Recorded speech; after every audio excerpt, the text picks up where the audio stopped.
Oh.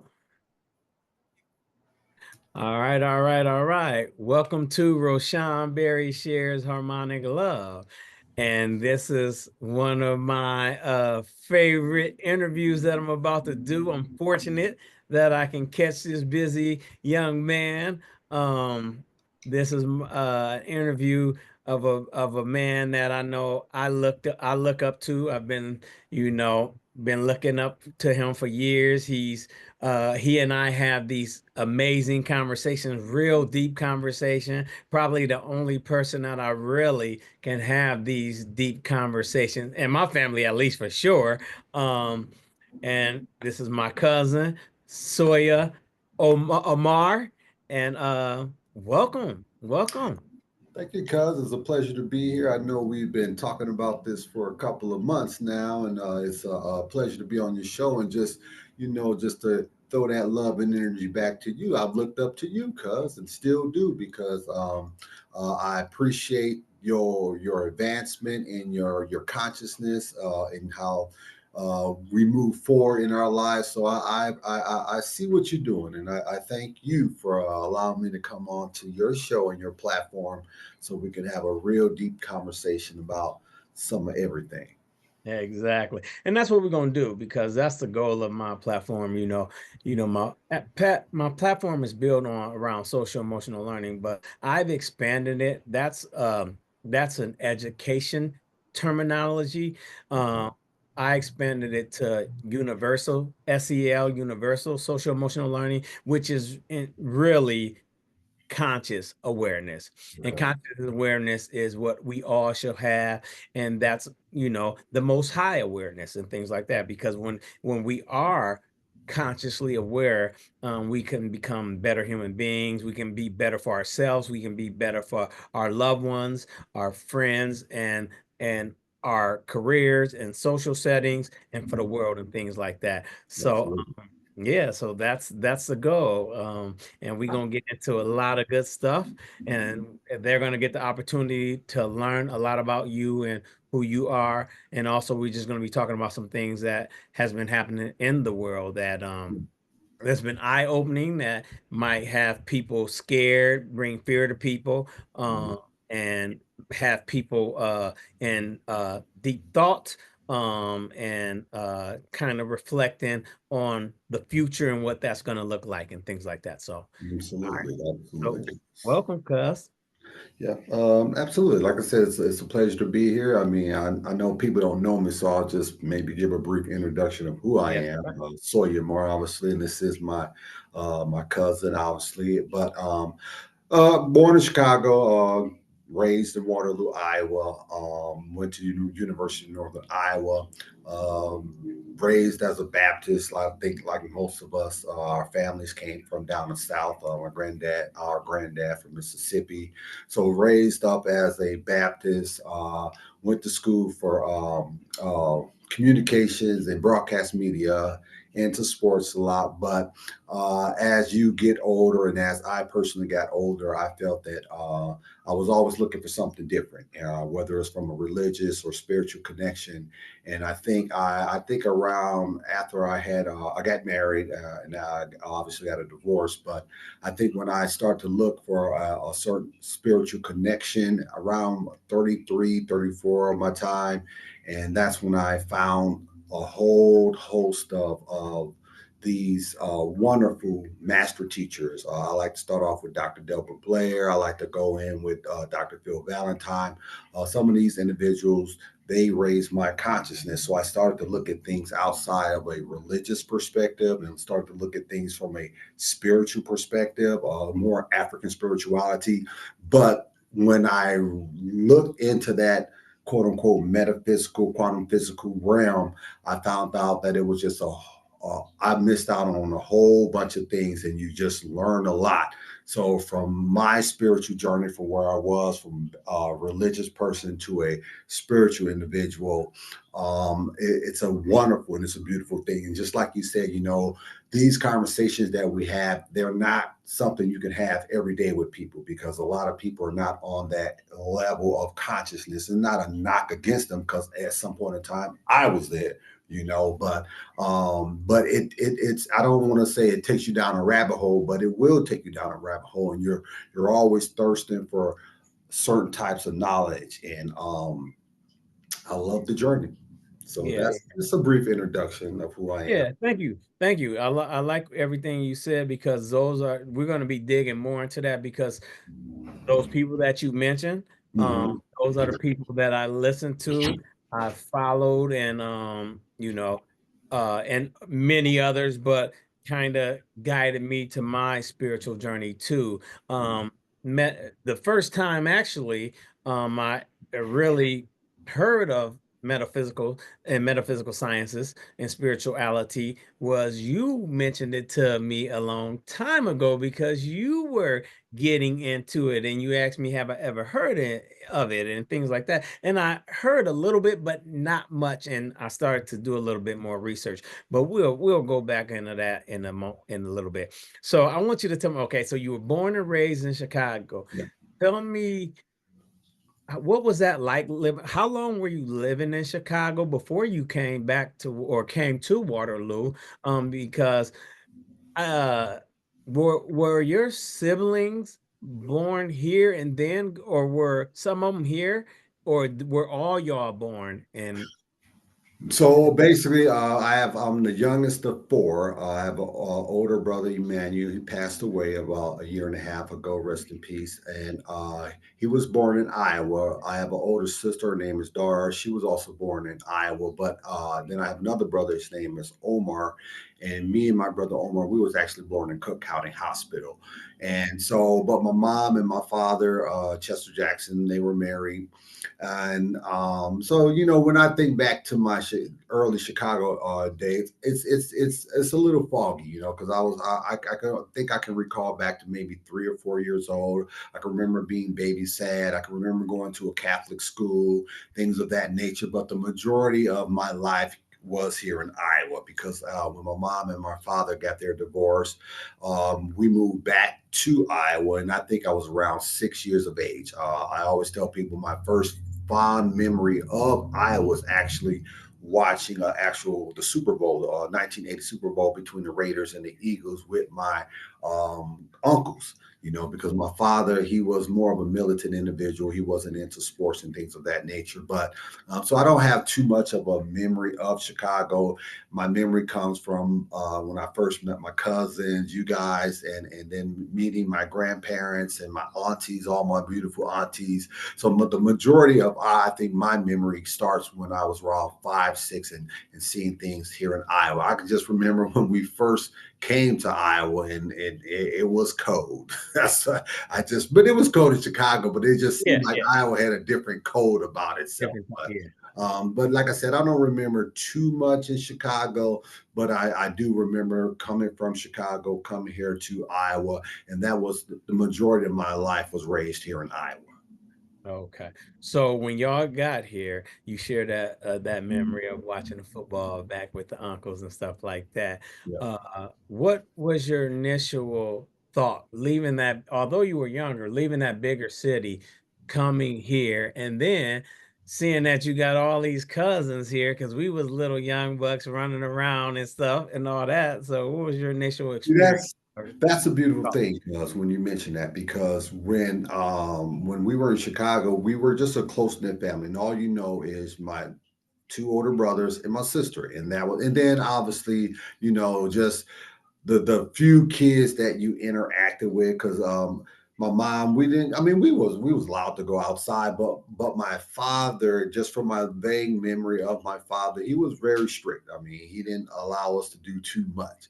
Mhm. But when we came to Iowa, it was just I just love interacting with my cousins, and then meeting our cousins. Then you have this big family, because how many aunties we got? We got about, what, five Yeah, aunties, it's six Six. girls, two boys. Yeah, so then you're meeting all your cousins, and then more importantly for me, just as important, you meet your grandparents. You see Barbara and Johnny Berry, and then that, I think, when you talk about family, we always talk about 55 Franklin, and we had that quintessential family, that quintessential Southern family, because the Southern families, they were big families. They had a lot of kids, and that's what my granddad, he had a lot of kids, but it was that experience was awesome in my opinion, because I got to meet my cousins, interact with you guys, and just to this day, I don't see you guys as first cousins. I see you guys like brothers. I say that to my cousin Ed. I say we talk like we are more deeper than just first cousins, and that's how Barbara and Johnny Berry, you can contest to this, raised us. We were raised as brothers and sisters, because we was always around each other growing up. I know all your friends. You know all my friends. I know all my cousins' friends. So that was a beautiful thing, and I enjoy and I love it. I'm glad that I actually grew up in Iowa as opposed to Chicago. Just when you look back in hindsight on certain things, not only just the whole the I don't want to put a negative aspect on Chicago, but there is sort of a rough exterior interior of Chicago. But when I grew up, when I look back and I see how I grew up here in Iowa, pretty good education on top of being around my family and having that whole family experience, Right. me, that was an amazing thing growing up when I look back on it. And I think that helped build me as the man that I am today, because it Right. just really teaches you that, your family is a lot for you. And I love that. And I appreciate the fact that we call each other cuz, that just, Right. it's a beautiful thing. Right, exactly. And yeah, and actually my mom and I, that former representative Deborah Berry, shout out to moms. Um, no, we actually were just talking about that. And I was just sharing with her, it's important for us, like to reflect back on that time of our childhood and the love that we were surrounded by. And people, you see people who are wealthy, like I was telling her, there's people, even just with students I've counseled, they their parents are very successful. They have their upper middle class, maybe even higher than that. But they're it's like one or two siblings, and they're lonely, and Mm, they're suffering from a lot of mental health issues because of that loneliness.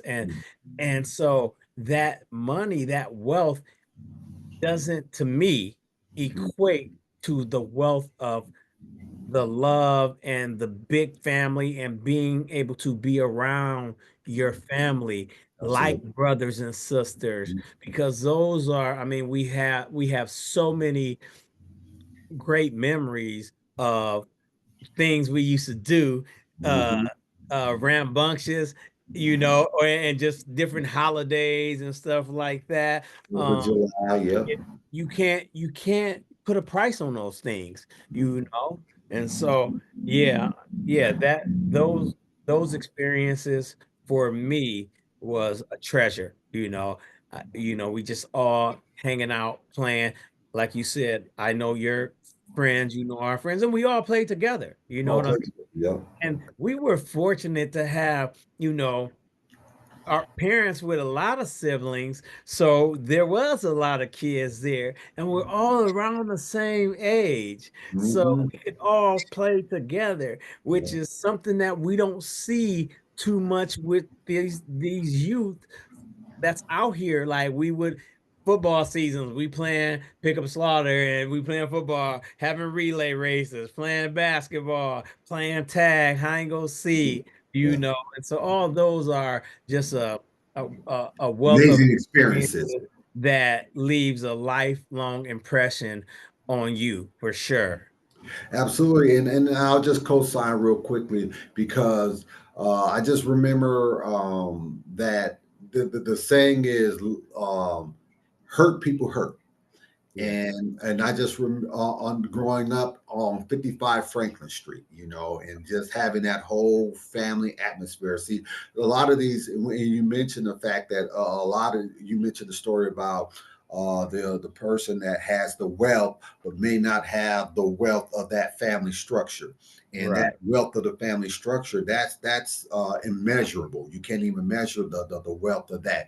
And I just, when I look back on it, I think, I don't know if you maybe have told me this story about one of your friends said that they can't go in their grandmother's house and open that refrigerator or something like that. Right. Right. But I just remember growing up on 55 Franklin, you don't have to knock.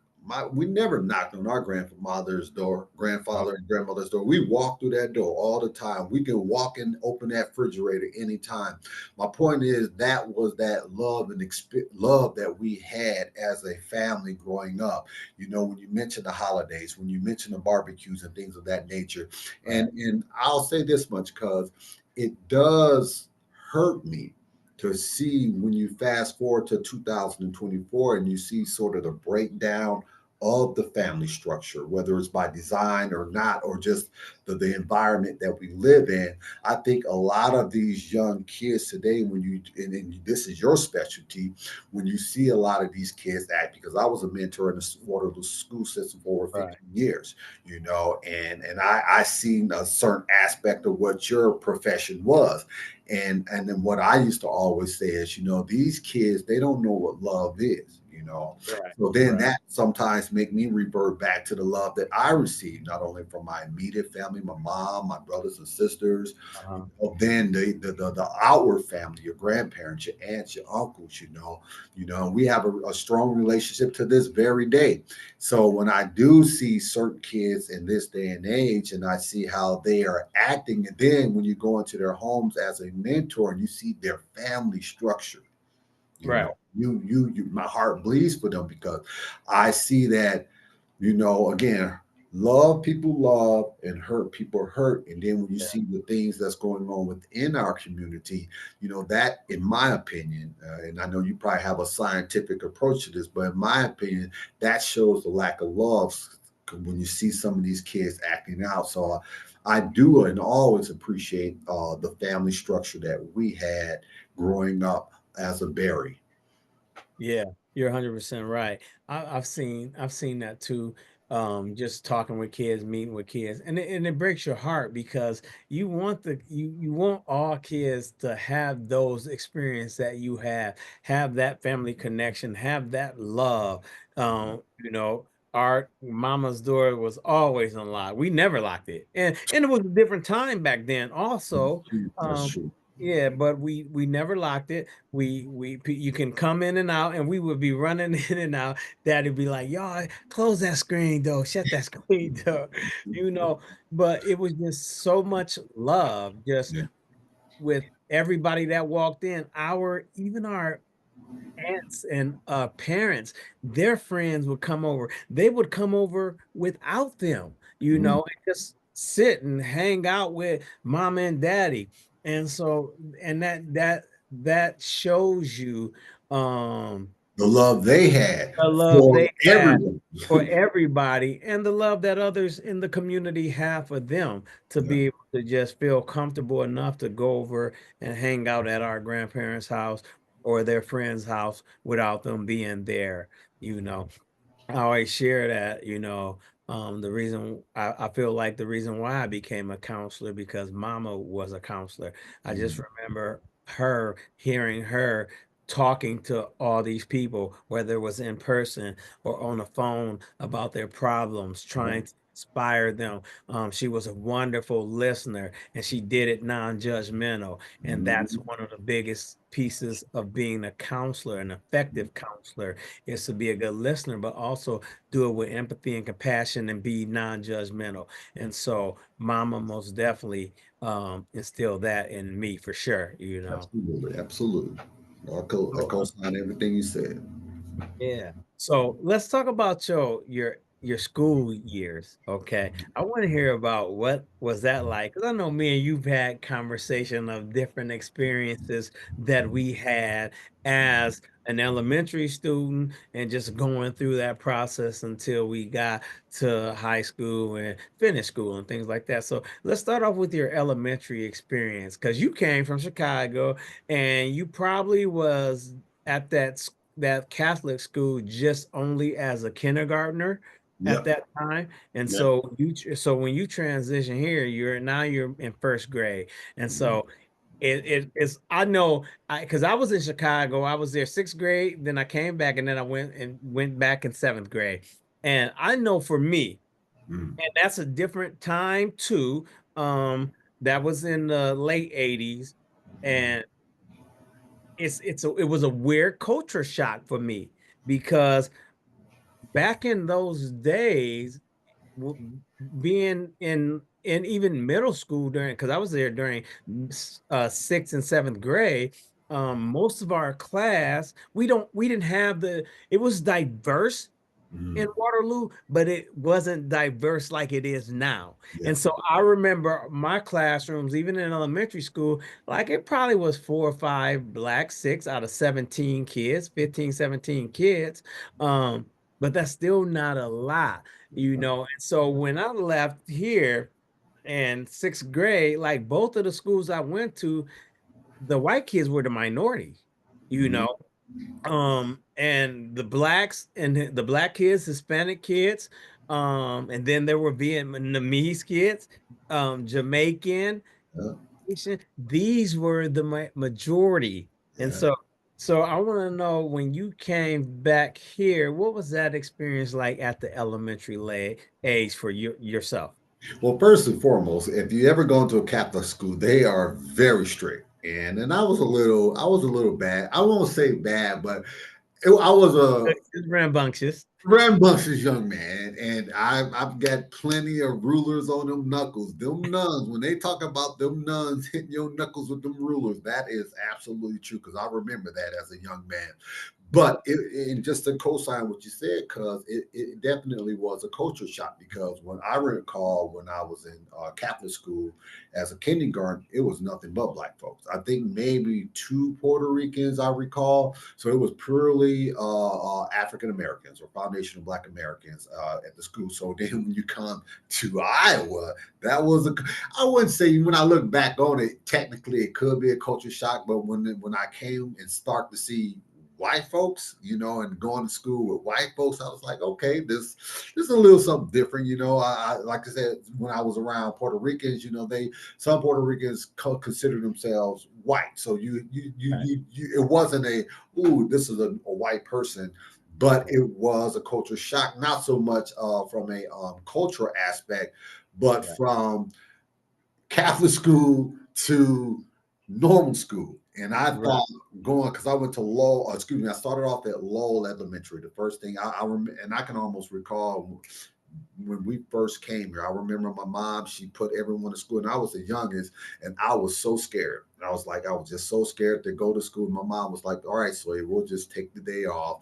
She took me to Burger King. We had our little Burger King, but she's like, you're going to school the next day. But long story short, when I went to law, and it was more of a culture shock because I didn't see that strictness that Catholic schools had, and Catholic schools were more entwined in religion. So you didn't have that aspect, and I saw that as a young man. But one thing I did notice, or at least you can look back and realize that, Iowa school was really good at education in the 80s. Right. Mhm. So I found myself having to sort of catch up on certain things, and that's one of the things my mom did for us as young men, my brothers and my sister. We used to always She would always sit us down and we would have to read books, and she would sit there and read with us. We would have to write certain things off, and I do believe that that helped me when I went back to school. So it Right. was sort of, I had to sort of catch up the pace, and I'm not knocking Chicago schools, but I am saying that Iowa schools was a little bit more advanced. So for as it was just a culture shock from a sense of we're going from a Catholic school to just a normal public school. Then you had to deal with, all right, you want to be up to speed. And then I just remember they had something called after I went from Law, I went to Longfellow, and they had something called TAG. It's called Talented and Oh, Gifted. And I just remember I never was on it, but I just remember I used to always wanted to be on it. And I used to have a African American teacher. Her name was Miss Hopper, and that was my first African American teacher in the state of Iowa. And one of the things that I did appreciate, and I say this all the time, is I felt that if I wouldn't have had Mrs. Hopper in third and fourth grade at Longfellow, I don't know how I would have went education wise. I mean, who knows? But when I look back and I see how she put her heart into me, because I wasn't just a student.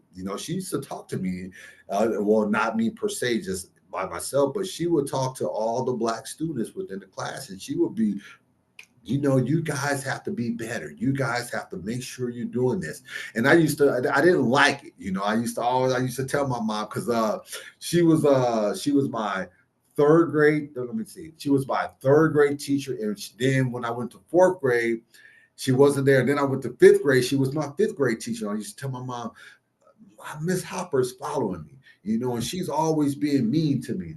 Right. But when I look back on it, and I talked to Miss Hopper before, I think when I was when I was in college, but when I look back on it, that was love, Right. because unfortunately in this day and age, sometimes a lot of teachers, and you can attest to this, they'll just push a student through just to get you through. So when I look back on some of the times growing up and at Lowell, when I look at some of my times at, excuse me, not Lowell, Longfellow, I appreciate what Miss Hopper did for me as a black teacher, because I understood that. And I'll give another shout out to Mr. Allen, because when I went from Longfellow, I went to Western Intermediate, and Mr. Allen, he was a one of the few black principals that we had here in Waterloo. And going from fifth grade to sixth grade, that's just a whole different experience. But as a young man, I was still, like you said, a little bit of rambunctious. But I can remember the time. It was in sixth grade orientation, and just we was just acting up as kids. We were just being bad. And I remember one time, Mr. Allen, he was just so upset with us, and he every after the sixth grade orientation was over with, he grabbed all. It was like 5 or 6 young black men, and he grabbed us all and put us in a group, and he said, "Listen, y'all," and he just took off his principal hat, and he put on his father brotherly love hat, and he just ripped into us, and he was telling us, we as young black men, we have to show a certain level of decorum. We have to be a little bit more smarter, and look at how we are acting in public. And I didn't get it at the time. Now, don't get it twisted. I didn't say that, oh, it just sunk in what he was telling me. But as you grow, some of those things do stick with you. And I can fast forward from Western Intermediate to then I went to West High. Well, Central first, and then with Central Close, I went to West High. The reason why I want to mention Mr. Allen and Miss Hopper, as they are putting things into me and not understanding as young age, but when it clicked in, the light bulb clicked in when I was a sophomore. Oh, excuse me, as a junior in high school at West High, and I wanted to be the next Michael Jordan. Just like all young quote unquote black men, you have these hoop dreams. You think Good, but you had the look, you had the little walk like Jordan. You I was had it trying all, to cuz. get you was out there trying to shoot like Jordan and stuff and all that. That's true. That's so true. And I wanted to be Michael Jordan, but who didn't want it to be But Michael who Jordan? didn't? Mhm. But I didn't concentrate as much on my grades as I should.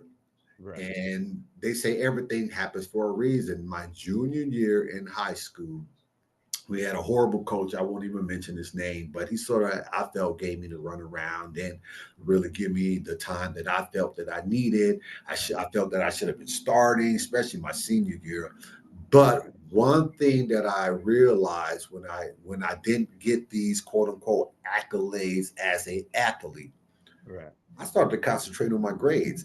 And I just remember I went from averaging maybe a 2.3, 2.4 my freshman and sophomore year in high school. And then when I literally start to see, you ain't going to the NBA. You're not going to get no scholarship. And I was thinking that not so much from a talented standpoint, but just from this coach is doing me wrong. So you probably need to concentrate on other things.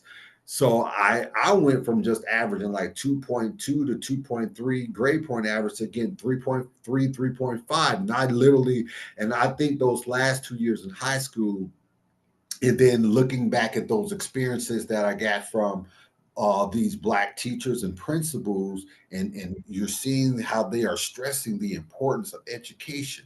Mhm. I always tell people, if I didn't bust my butt those last 2 years, I probably wouldn't have gotten into the University of Northern Iowa. On top of my, I think I had to take the ACTs. I had a pretty good ACTs, but I didn't have the overall grade point because you had to raise that grade point up, right? And when you Right. mess around your freshman and sophomore year, that can do detrimental. But my point is, I think those last 2 years of my high school, and I saw that I had to concentrate on on education. Those last 2 years was allowed me to really concentrate on schooling, not athletics, and that allowed me to propel myself to get to UNI. So when I look back on my quote unquote elementary, junior high, high school experiences, the first thing that really comes to my mind, Roshawn, again, just you're a black educator, quote unquote, in the school system. I do look back on those black educators that did influence my lives because, and not to knock other cultures that teach our kids, Right. but there is a certain special touch, a certain special understanding, a special cultural adherence that Right. black teachers have. And I know that if maybe Miss Hopper wasn't there, who Mhm. knows where my grades would have been? Who knows what I would have done? So I always say, and I always give Mr. Allen, Miss Hopper, just Mickey, just to name a few. I always give these black educators their props because they played a significant role. And for me, when I went on to college, and I know that's a long, drawn out answer, but if you want Oh, to look back on that experience, that's the main thing that I think about at my age right now. yeah. And I'm gonna give a shout out to Miss Hopper. I remember Miss Hopper at Longfellow, Miss Yeah. Burke, Miss Dawson, and things like that. I didn't Unfortunately, I didn't have the opportunity to have a black Mhm. elementary school teacher. But I remember them there. I remember seeing them and seeing the love that they had. I actually later on had the opportunity to work in some capacity with Miss Burke. Yeah, Mhm. she was retired and coming in doing what we do when you retire sub and things like that. And when her and I talk, it's nothing but love. She still remembered me. And also when I was at Longfellow, my mom actually got me in taekwondo. Shout out to Carlos Hughes and Mazel Hughes, because them was my neighborhood guys that used to Right. come see Mr. Barry break them boards with these paws and these feet and stuff. They would show up for a brother every time. So shout out to my peoples. But Miss Burke, I had a newfound respect for her because she was a black belt, and I was like, Right. "Whoa!" Miss Bird is not only an educator; she could whoop some butt if she needed to. You know what I mean? Because she was breaking boards and bricks and all that stuff. I'm serious. So, but I never had, no one of color at the elementary level. I've had some, most definitely some white teachers though had who made a huge impression in Mhm. my education career and in my life. But I want to ask you before I talk about those individuals, who was there any uh teacher that was Caucasian or any other ethnicity or race, that you felt that cared about you, that made some sort of an impact in your life, something that stood out that they left in your memory? Miss Harris, third grade teacher, Miss Harris. Now I she had her fifth grade. okay. So that was my teacher, Mrs. Harrison. I would say that she was the one. I mean, if you want to talk from a different culture, she was a white lady, and Older. you Mhm. can feel her love. I Yeah. think when I look back on it, and I always remember, I'll never forget this moment. I remember when we had to write a story. You Mhm. know, we had to write a story, and I wrote a story about a leprechaun, a boy walking through the woods, and he met a leprechaun. It was just it was about a good long page story. And then I just Mhm. remember we went to recess, and then we came back from recess, and I'll never forget this. And Miss Harris looks at me and she says, "Sawyer, come to the front of the class." And I was like, "Oh, Sawyer, I know I done did something wrong again." Yeah. So I go to the front of the class. She said, "Well, I just wanted to bring Sawyer to the class because I just want everyone to know that he wrote now everyone wrote a story in the class, but she brought me to the front of the class, and she said, I just want to read this story that Sawyer wrote." So she proceeded to read the story that I had wrote, and she said that that story showed her that I had the cap. This is what she tells me later, not in front of the class, but she wound up reading the story. And let me tell you something, as a young man, that made me feel wonderful. You know, I felt real special, and I felt real good. I was like, man, she called me out, and she put out of all the stories, and I got an A on the story on top of that. But she told me, she said, "Sawyer, this tells me you have that potential that you're not, tapping into, right?" Right. So if, when I fast forward, because I wrote for the Soul magazine, the Black Yeah. Soul magazine by Chillin, the poet. Shout out to Philly. Yep. So I wrote about, I say about maybe about 10, 11 articles for her magazine. But when I write the or when I got back into the writing aspect of it, I think back Right. to Miss Harris, and I remember those things that she said to me back then that I wouldn't have never known that I had as a writer. So I've written 3 books up until this point, and Right. when I look back on that, I'd be like, okay, Miss Harris, your encouragement, back then as a young man, even that small moment in my life, Right. I can say Miss Harris was definitely one of those teachers that was from another culture that you can see that, she truly, truly, and that's another thing, not to say that these teachers nowadays don't have it, but I just remember when I used to mentor and I used to have dialogue with certain teachers, and Right. I would hear certain things that would say, them old school teachers was different. And I would say Miss Harris was an old school teacher. There was just a certain love, a different way that they taught that I got from her. So if I was to put answer that question or role, I would say definitely Miss Harris. She definitely played a major role. I would also say Mr. Van Syke. From an athletic standpoint, I had him in my math teacher at West Intermediate. And he told my mom I could get a scholarship in football for playing quarterback. Yeah. That's how good I was. I was in 7th and 8th grade playing quarterback, and he told my mom that. He says, your son can get a scholarship at football. But I mentioned Mr. Van Syke because when you hear certain things like that, that empowers you as a young man. It makes you feel positive about yourself. Whether I could have done it or not, it made me think, okay, could you do it? So I would give shouts out to him. And let me give one more, Mr. Enright. I used to have him as a math teacher. Now, math was my subject. I always used to get good grades in math. But Mr. Enright, he was my 9th grade math teacher, and he was in my senior year. He was my, I think, I don't want to say calculus. I forget what he was, but he also did a lot of, he was a white man. He also encouraged me, and he was one of them cool ones too, just one of them cool ones that sort of really got it and understood.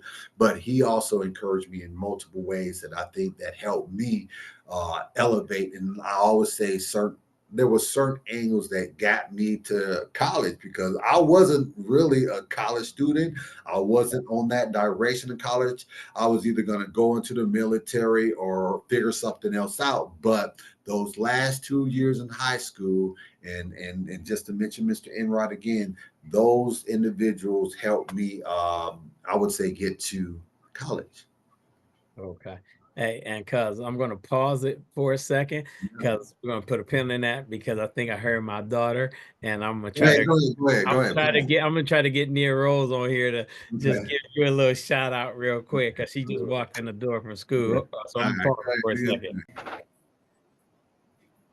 Okay, yeah, because I think she a little shy. She might gotta work trying to get ready for work. I don't know. But no, no, no. Yeah, thank you for sharing that because um, like I said, I didn't, my first black experience at the elementary level was the principal, Mr. Martin, and stuff like that. He came in, Mr. Martin was like a Joe Clark, you know what I'm saying?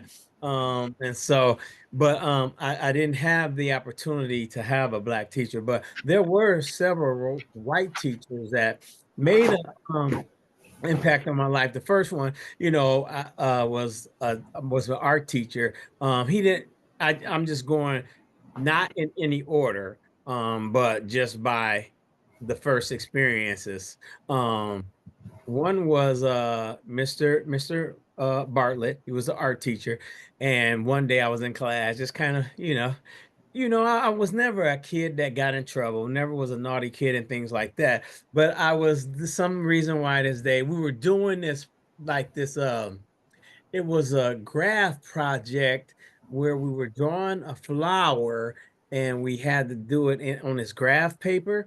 And I just, for some reason, I just didn't want to do that day. And I was just kind of being a little snot that day. And so he ended up like sending me in a hall for a moment and then uh saying that I had detention. And so, but and he said, you're going to have detention and you're going to have to complete this after school with me. And so, as we sat there and he was talking to me, this was like one of the first teachers that really just sat and talked with me, just telling me, you know, how much he cared about me. Saying things that, he always was treated me with respect and, Mhm. I never, disrespected him like that, but he couldn't understand why, I had a lot of potential and things like that. But what really stuck out is as we sat there and I was doing my work and we were talking, he was drawing too. And he at the end of that detention, this was that Longfellow, he drew the head of a horse. And this was like the just I've never seen anybody draw a realistic horse. And Mm, it, mane and all that stuff. And it was just the head part, and it was big on poster paper. mm, Said, here, I want you to take this home. And after that, like my passion for art just excelled. Like mm. I always drew and loved it. My mom is an artist. She can draw really, really well. Forgot that. I did Getting forget back that. into Debbie it was a now. Like good artist. Yeah. she's getting back into it now. She's got a couple images of people that's from our community that she's drawing. She's gonna draw Nia and draw myself at our ages now. But she just completed, she's working on one with hometown Derek Holmes right now. So she's drawing one for him. But yeah, and so I had the talent and the skills in that. But I didn't, apply myself, didn't even care for it that much. But after that moment, he helped me develop that love for it because my mother, although she had those skills, you remember she moved to Chicago, so I was raised by mom and daddy, so and all the That's our auntie, grandmother for those that yeah, don't know. for We those call, no, we call, we mama, call our grandparents mama and daddy mom because and they daddy. mama and daddy. Yeah, mom and daddy, those are our grandparents. Yeah. Then the other teacher was Miss Mashek was a fourth grade teacher. She came in she was different. She was young. Um, I remember she was really, really cute. She came from she was in Saudi Arabia because I think her husband was in the military. And so her and her daughter lived there and she moved back here and started working at Longfellow. Not I've never had a teacher that young. But also she was very, very caring. And so one day, again, showing out. But I was showing out. I know I was showing out because I wanted her attention because she was a cute lady. And I was just showing out. Maybe she was giving somebody else attention. I don't know, but I was showing out. And she took me out and she sat me in the hall and she was crying. Like, she was like, Sean, like, why are you acting like this? Like, you're a great kid. I've never treated you with nothing but the no utmost respect. I care about you so much, and I've never had a teacher like talk to me that way and was so passionate and so emotional. And right then, I never like got in trouble again with her. I always respected her, but that was the first teacher that I recognized truly, truly cared about me. I was like, this teacher loved me. You know what I mean? Not only me, but all the kids in the classroom. Like she was a true advocate for students. When you talk about a teacher who is passionate about the profession and love what they did and love the students that walked in that door, no matter what they look like, just for who they are and show that love, that's who that was. The other two, if you don't know what departmentalized, when I got in fifth grade, I had uh Miss Miss Fry and Miss Harris. So that's why I had Miss Harris, because we were I never had department. Miss Fry, but I remember her. Yeah, so one taught like reading and math, and one taught or reading and science, and one taught math and social studies, something like that. I can't remember. I know Miss Fry did reading though. I know that was one of them. But so departmentalized where one teach that and you got to like they're getting you prepared for middle school. So you get to switch, and the class were just literally next door, but we got to So they switch for prepare those you. That's subject something different, though. That's big. yeah, yeah, and then you get to come back. So yes, Miss Harris had that old school wisdom, and she was very caring. She was just very her her personality and her temperament was just way calm. She was just calm all the time. Miss Fry, she was this young, tall, vibrant woman who ended up, moving up to next level, becoming an administrator at eventually. But I had her as a fifth grade teacher. I mean, her love, she would laugh. She would in she would embed her family into school, like her husband, Mr. Fry, was very involved in the classroom. Her kids were very involved in the classroom. We even got to some of us got to stay overnight at her house, and because we were around the same ages as her kids and things like that. And Yeah, so it was just those teachers had you can see that they had a passion for the field of education yeah. and they had love for the field of education. My first black teacher I had was Miss Green when I moved to Chicago. First black teacher I ever had in my life. Oh wow. Um, Yep, she taught science. And she was tall, beautiful. Um, and like you said, she it's a different type of love though. It's a It's different type. different because it's a cultural, social, racial, and ethnic connection that white teachers They they just wouldn't understand. they don't have it because they don't have that piece. Although I know a lot of great teachers, like I've worked with so many great teachers at when I worked at uh Highland. Shout out to Sawyer and Borg, and I mean Sawyer, who is now Borg, and Bemis and Bell, Sherman. Um, it's so many Carlson. Like there are so many teachers who just are bold and like just passionate Yeah. that love kids Mm. that show they love for kids. Um, but still, when you got a black teacher that is teaching our kids that look like them, is something still a little bit different. And although I had another great white teacher who took time to just work with me after school and everything, she didn't have what Miss Green had. It just came natural. It was a natural connection.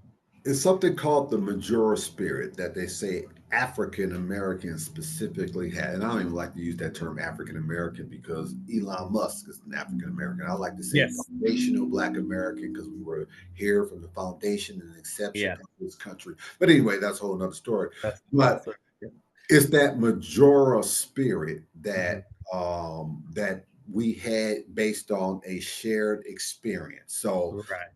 these Black teachers, they under even though, and again, it's a cultural thing, and it's not a bad or good thing, but it's just a cultural thing. So you'll have a great white teacher, you'll have a great Black teacher, but that Black teacher will have those same experiences. So she'll see, and this is why they and it almost go back to a study I remember reading why when you look at when it comes to police officers arresting or dealing with young Black men when you compare it to young Black men as compared to young white men. And they did a study in the state of Colorado where Black youth and white youth smoke marijuana at the same level, but Mhm. they found that Black youth was like 10 times more to get citations for Right. smoking marijuana as opposed to white youth.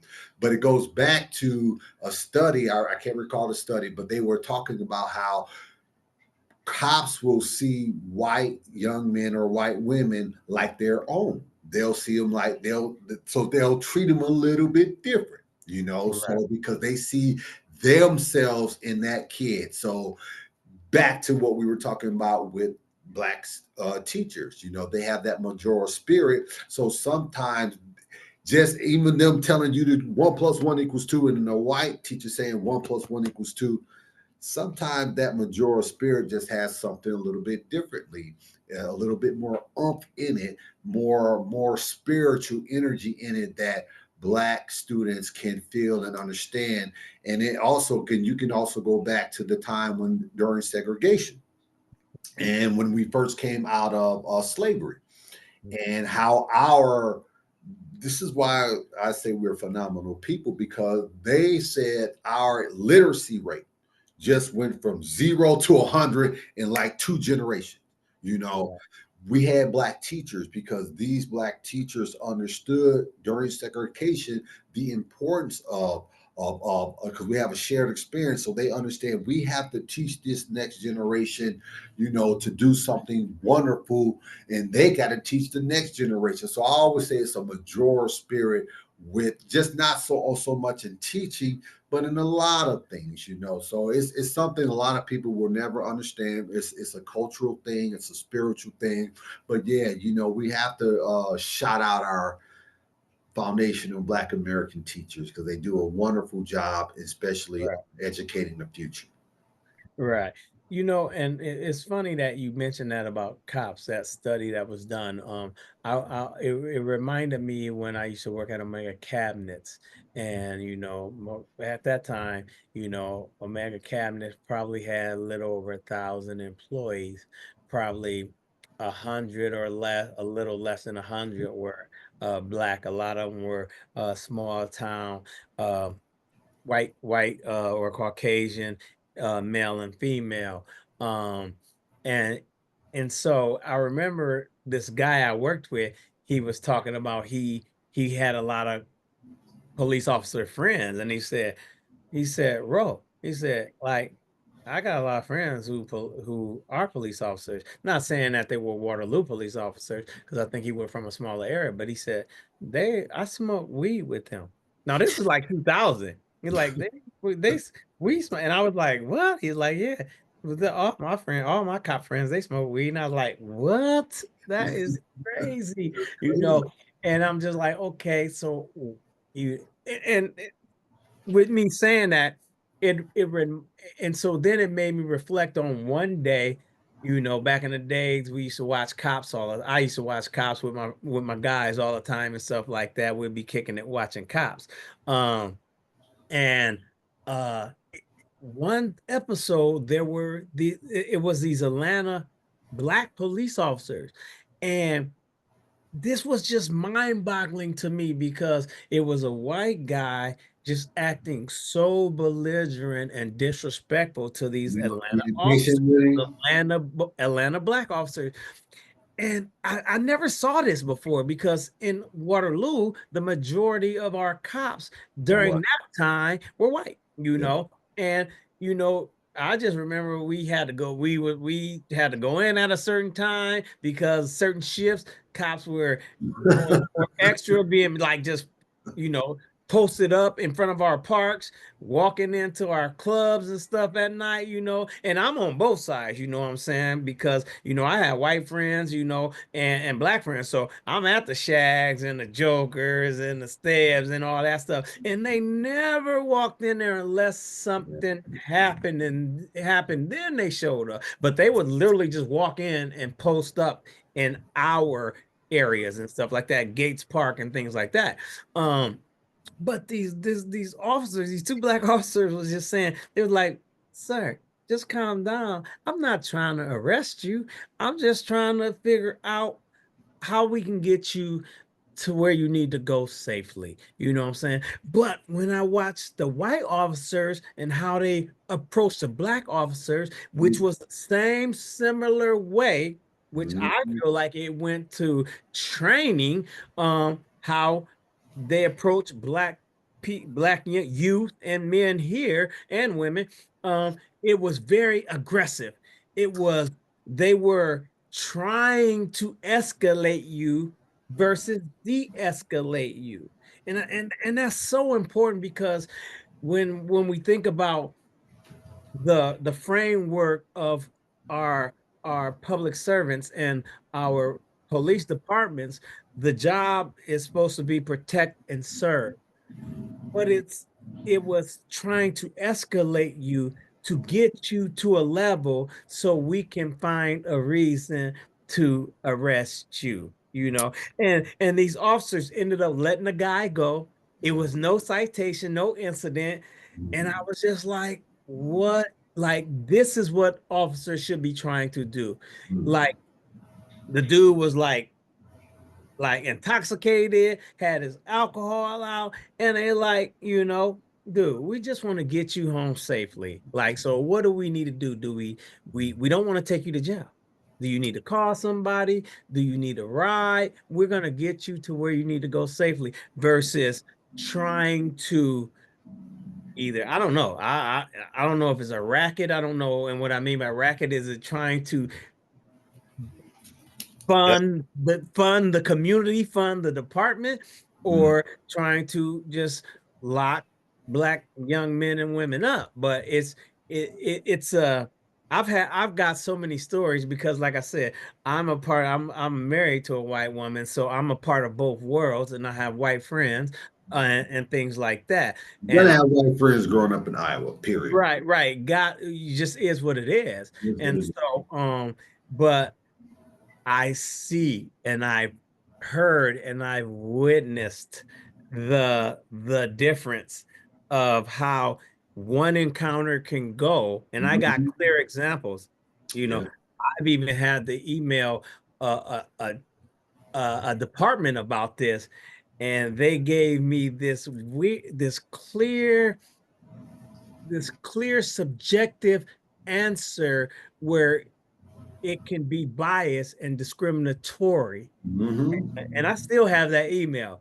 And so it's disheartening and it's heartbreaking that we're in this community, and the interactions between officers versus like, these black officers and these white officers are totally different. And so, and that was kind of long, but I was as I mentioned that, I wanted to share, do you think that, because this is what I know just based on my experience as being in the field of child development, um when it comes to Black teachers, even teaching white kids, Hmm.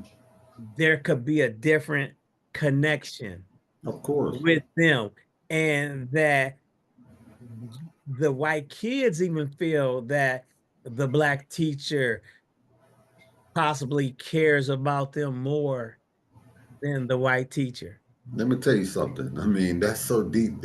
I mean, this rabbit hole can go so far deep, because I people know, have to Kyle. understand when you made that statement, the first thing I thought of, cuz, is the time frame when, you can go back and Google old pictures where you'll see a black, and I don't like to use the word slave. I always say enslaved because they weren't Yeah. slaves, they were enslaved. They are human beings. But anyway, but you can go back They were and human beings that were human trafficked. there you go. I mean, You know what I mean? Go I ahead. You tell always me try to for get real out of though. the word of saying the slaves. No, these Yeah, are human beings that were enslaved. But when you made that statement about how white students will feel a little bit more love from the black teacher, well, when you look at history, and like I said, you can just Google this on your own, and you'll see that white women used to have black women literally breastfeed their children. And when you go look at the whole history of slavery, black women took care of white children. So when you fast forward it, black women, they're a motherly spirit, and they're not gonna, that God in them is not gonna allow certain cultures to stop that love from going through. And I'm not saying that white teachers do. Okay, so let's right, make right, the point. But what, just to co-sign on what you were saying, that is that majora spirit. It's just something different that these teachers have, and that's why I am a proponent of, I call it cultural education. And what I mean by that is I'm a firm believer that in this day and age, and just through time, sometimes when you have different types of cultures meshing, especially when it comes to education and policing, right. those two things, sometimes you need to be educated by your own. In a lot of instances, not all, but in a lot of instances, you do need to be educated by your own. And more importantly, policed by your own. So I'm a firm believer that, we should have a lot more black teachers, especially and now again, I know in major cities there are more black teachers. Yes, yes. Yeah, so I'm not talking like they're not, but we're in Iowa. Okay, so the Iowa. bottom line is there's not a lot. I mean, well, I just saw the statistic. I didn't know that we were 4% of black people that lives in Iowa, and Yeah. I was not aware of that. I thought we were at least 10 to 11, but Wow. we're Percentage. 4% that's in Iowa. So you can only imagine the percentage of black student, excuse me, black teachers, or but anyway, to land my plane on this one is that major spirit that a lot of black teachers have.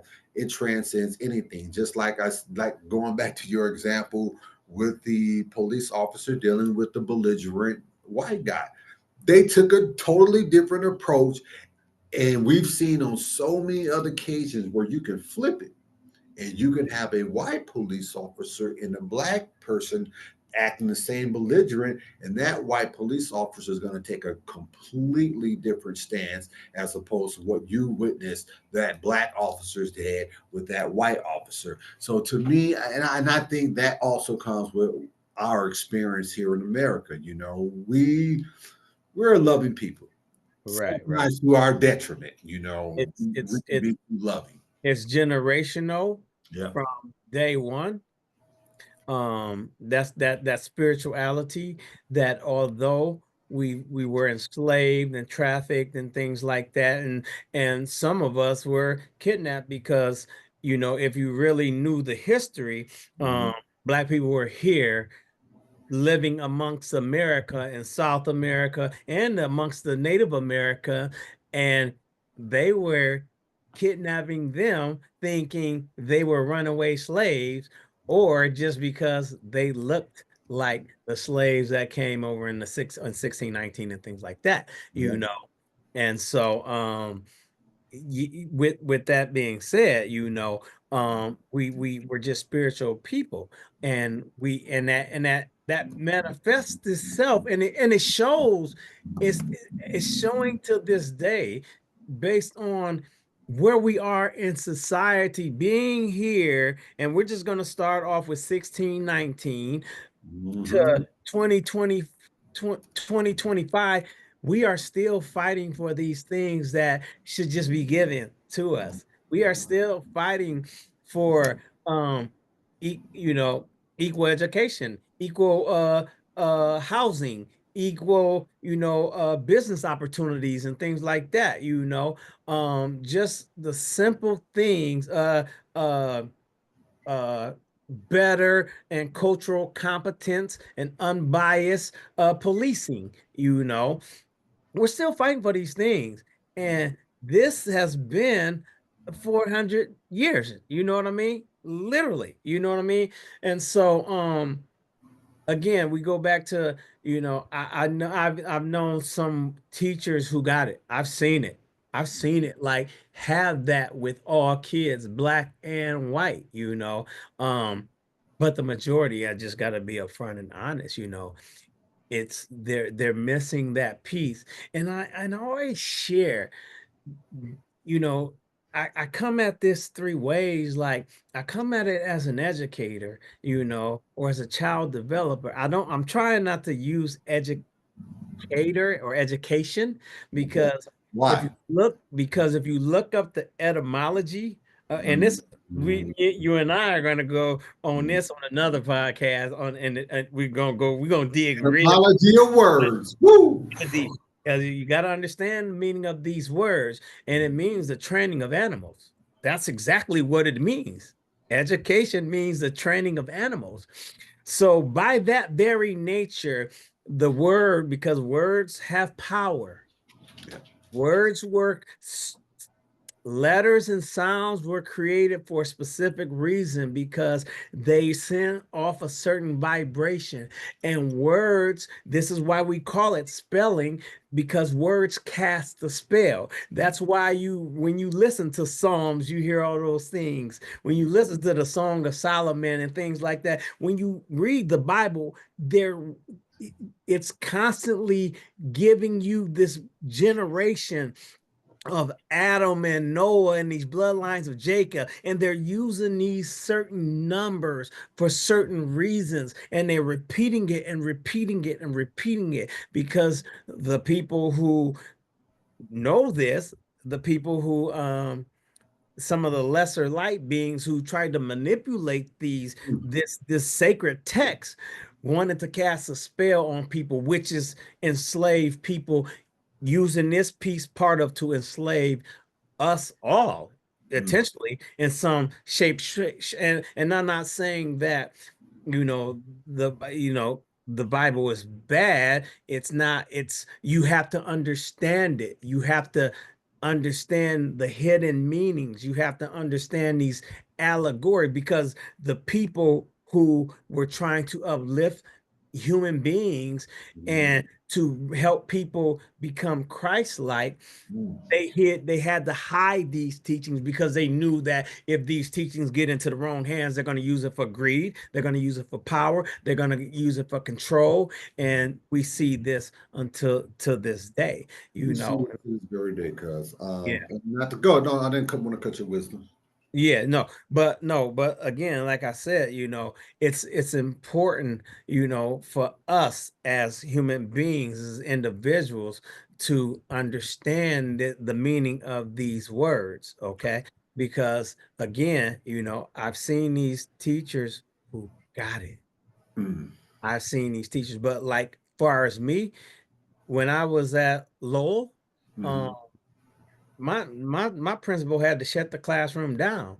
She Mm. was like, bro, she was like, Mr. Berry, like, all the parents want their kids in your classroom. And I'm gonna share two things. When I was at Lincoln, my first year teaching, my fifth grade class had the highest ITBS scores and things like that, Mm. which those mean nothing. That's just a financial thing to make things look good. Okay. It means nothing in the grand scheme of things. But that's what we went by. That's what everybody went by. That's where how funding came about and stuff like that. You didn't want to be on the list and look a certain way. But my kids had the highest Iowa ITBS scores at that time. That's what it was called. And Mhm. Miss Evans, shout out to her, Lucy Evans, who gave me my first job, nothing but love. I feel it. I feel it. Thank you for the love, giving me that opportunity. She asked me to speak in front of the staff, and I was the first black man, I think, teacher there, not principal. Mr. Wright was a principal, but I was the only black man during that time. I was the only male teacher during that time Oh, in wow. at Lincoln Elementary. And so she asked me to speak and say and share what I did differently than the other teachers Mm. to have my score so high. And Mhm. I just share with everyone, and Miss Evans also, that I really didn't do anything. I didn't do anything particularly different than my team, because I worked with some amazing teachers. Like, we had a team of teachers that we would come in on the weekend, we would stay late, we would come early. I always share with them, like, because I was a male, I'm just like coming in, but they would come in with these great extravagant lessons, the presentation of everything looked well. They were so creative, but they genuinely like cared about getting our kids where we need to be. And we did this together as a team. And I Mm. always felt like they came in with the better strategies than me. But I always share this. You had the better results. But this is why I feel like I had the better results. And I have to too. One of those classrooms were a co-taught class, so they had a lot of kids that had IEPs in that classroom too, so you're gonna see a difference with that too.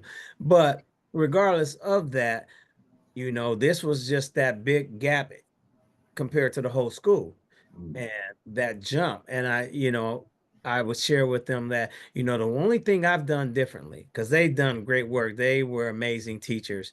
And we did it as a team and we did it together. Um, I always told my kids I loved them. Mm.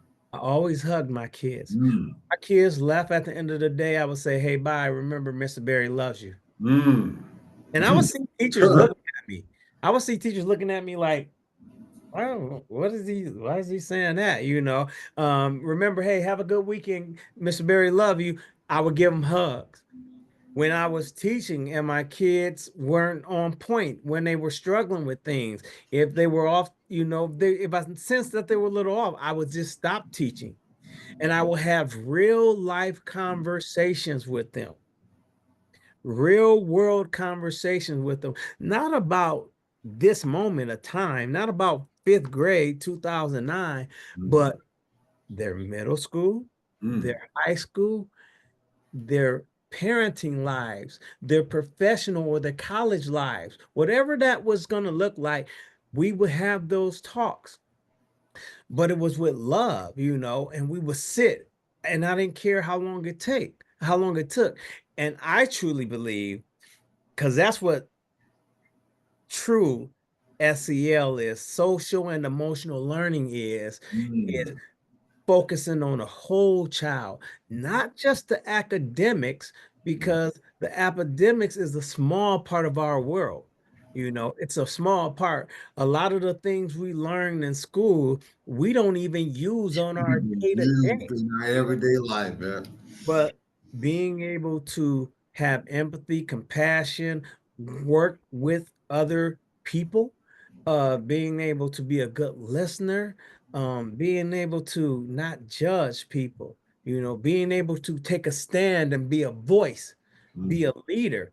These are the things and the skills that I worked on with my kids. But the most important piece I feel because was just letting them feel and know that Mr. Berry loves you because I'm with them. And I would share with them, and I shared this with other teachers. I don't understand how a teacher can't love their kids when you're actually in with those students more than you're with your family. And what I mean by that is you're interacting. Like when I'm with my family, and this is what I tell my students, I'm like, when I'm with my family, like when I get home, by the time I get home, it's like 4 or 5 o'clock. I gotta like do things. I gotta eat. I might have to grade papers, you know. I gotta Yeah, I used to do that on your I gotta off mow the time. lawn, huh? You used to grade papers on your off time. Yeah, yeah. That's what teaching is it's a hard job, and we're gonna talk more about that. That's why a lot of teachers are leaving the field. That's why it's hard to get teachers, because we're focusing too much on the academics and it's impacting the teacher's well-being. For me, it impacted my well-being. It Mhm. stole my passion and my love. And we might get into that or we might talk about that on another episode. But Let me interject real quickly yes, because sir. it's a Yes, sir. real quick interjection, so I don't Yes, want go you to ahead, lose sir. your thought. When you were telling me the story about how the teacher had you come and speak in front of other teachers, what are you doing that's a little bit different than I instantly thought of Deion Sanders, right? I instantly he's a football coach for Colorado now, right? Do Yes. you know what the college football players GPA was? His whole team. I know it was It was wait, 3.2. It was yes, 3.2. they a lot of them came in lower and now they're like 3 point. 3 Okay. point. Last I read was like 3.2 and above. Wow. Now, what spirit did Dion have that the other coaches don't have or didn't have?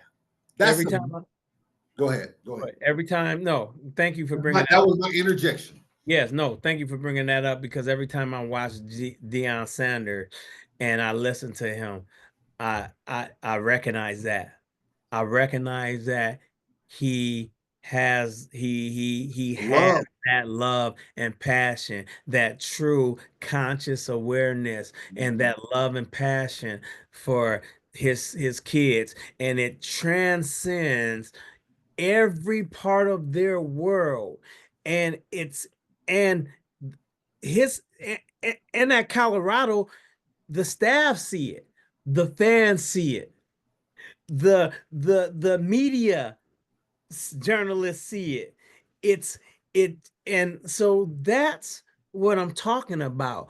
You give yourself, and they feel it. They know it. They know this is not fake. They know that this is not a job.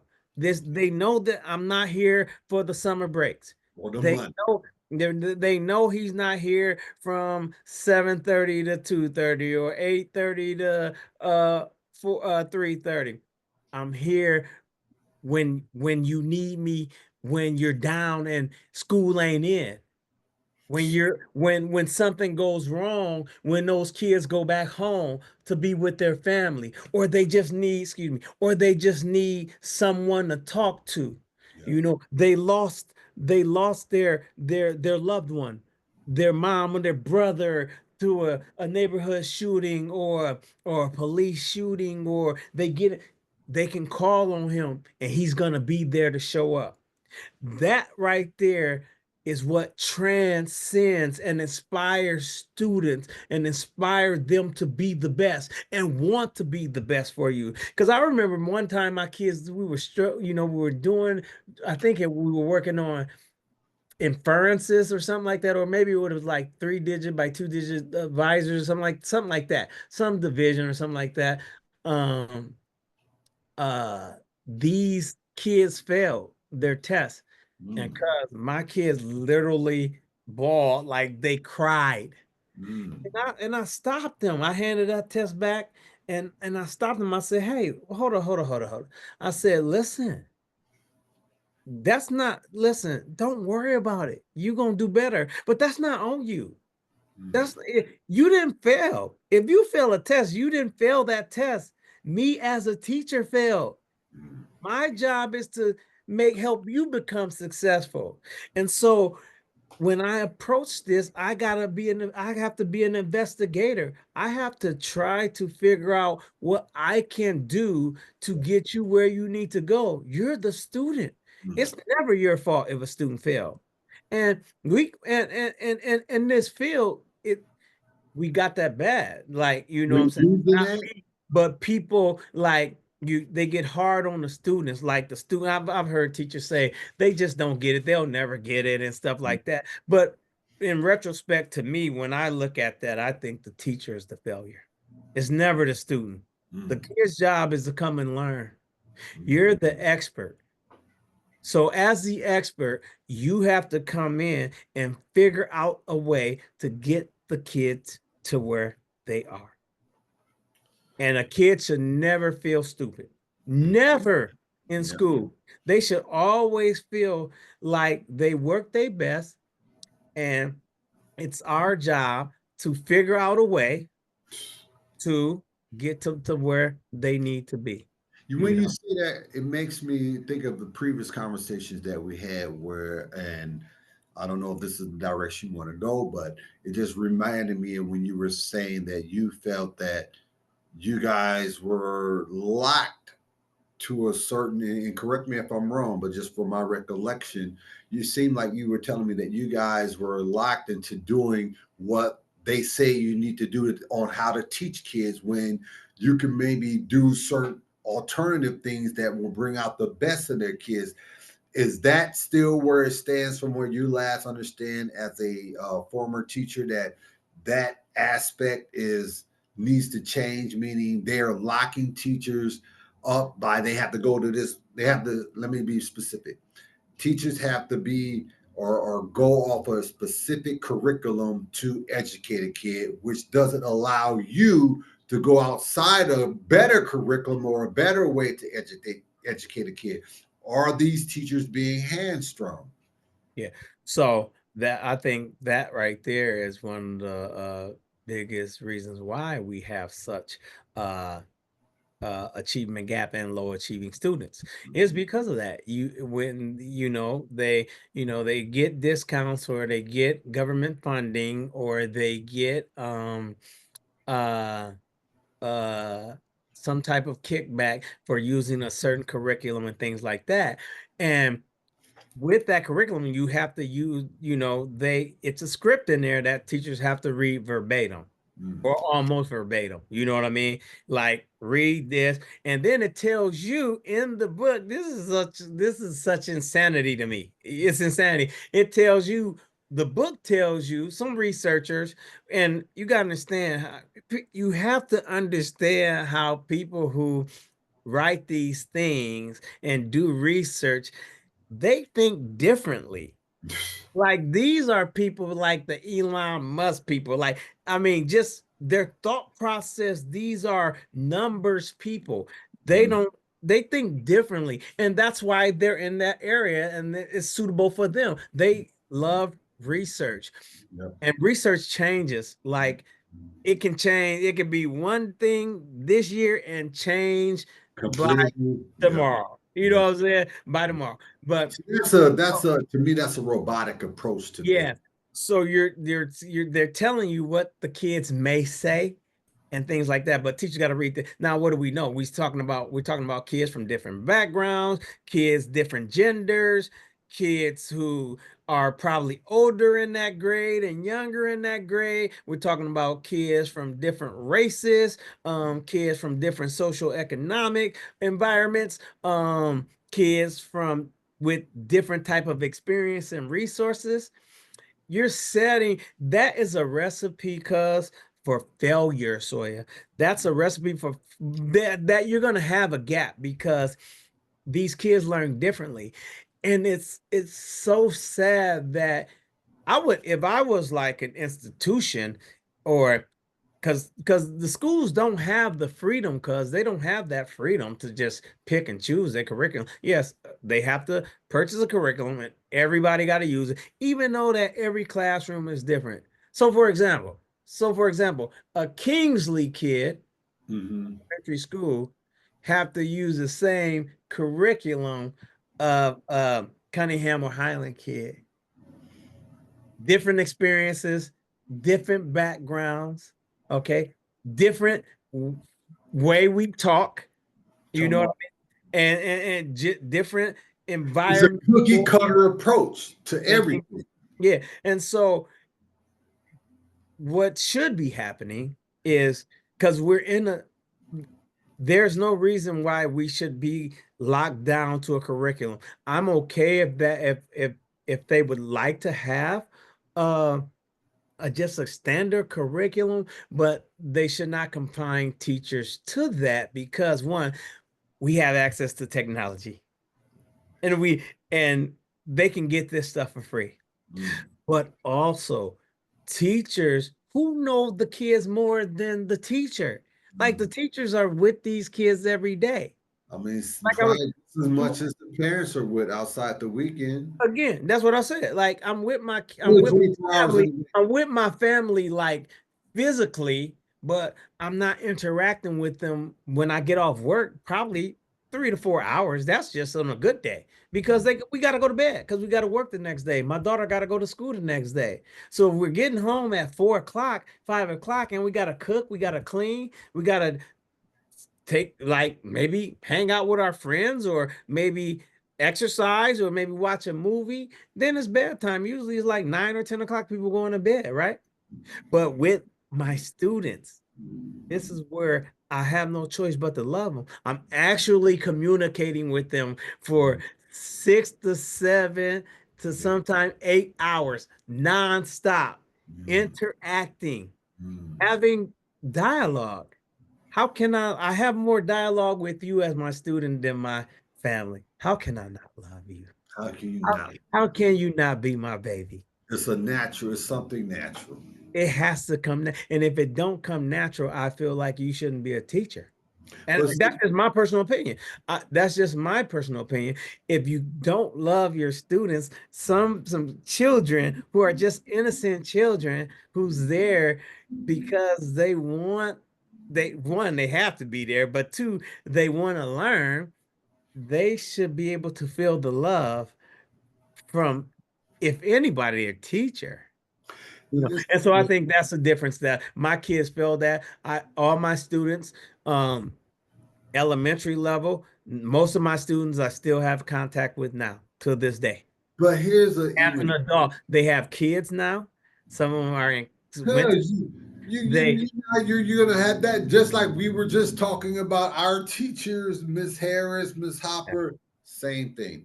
yes, we chat. I just saw one of my students. She's working at a Target. I mean Hy-Vee. And I was walking out. I've seen her once before, and then Carrie and I was in there, and I didn't see her this time. But we were walking out, and she ran back, and somebody just gave me a big hug. Mr. Barry, these are my babies. They always gonna be my babies. You know what I mean? Two Can't help things. it but to love them.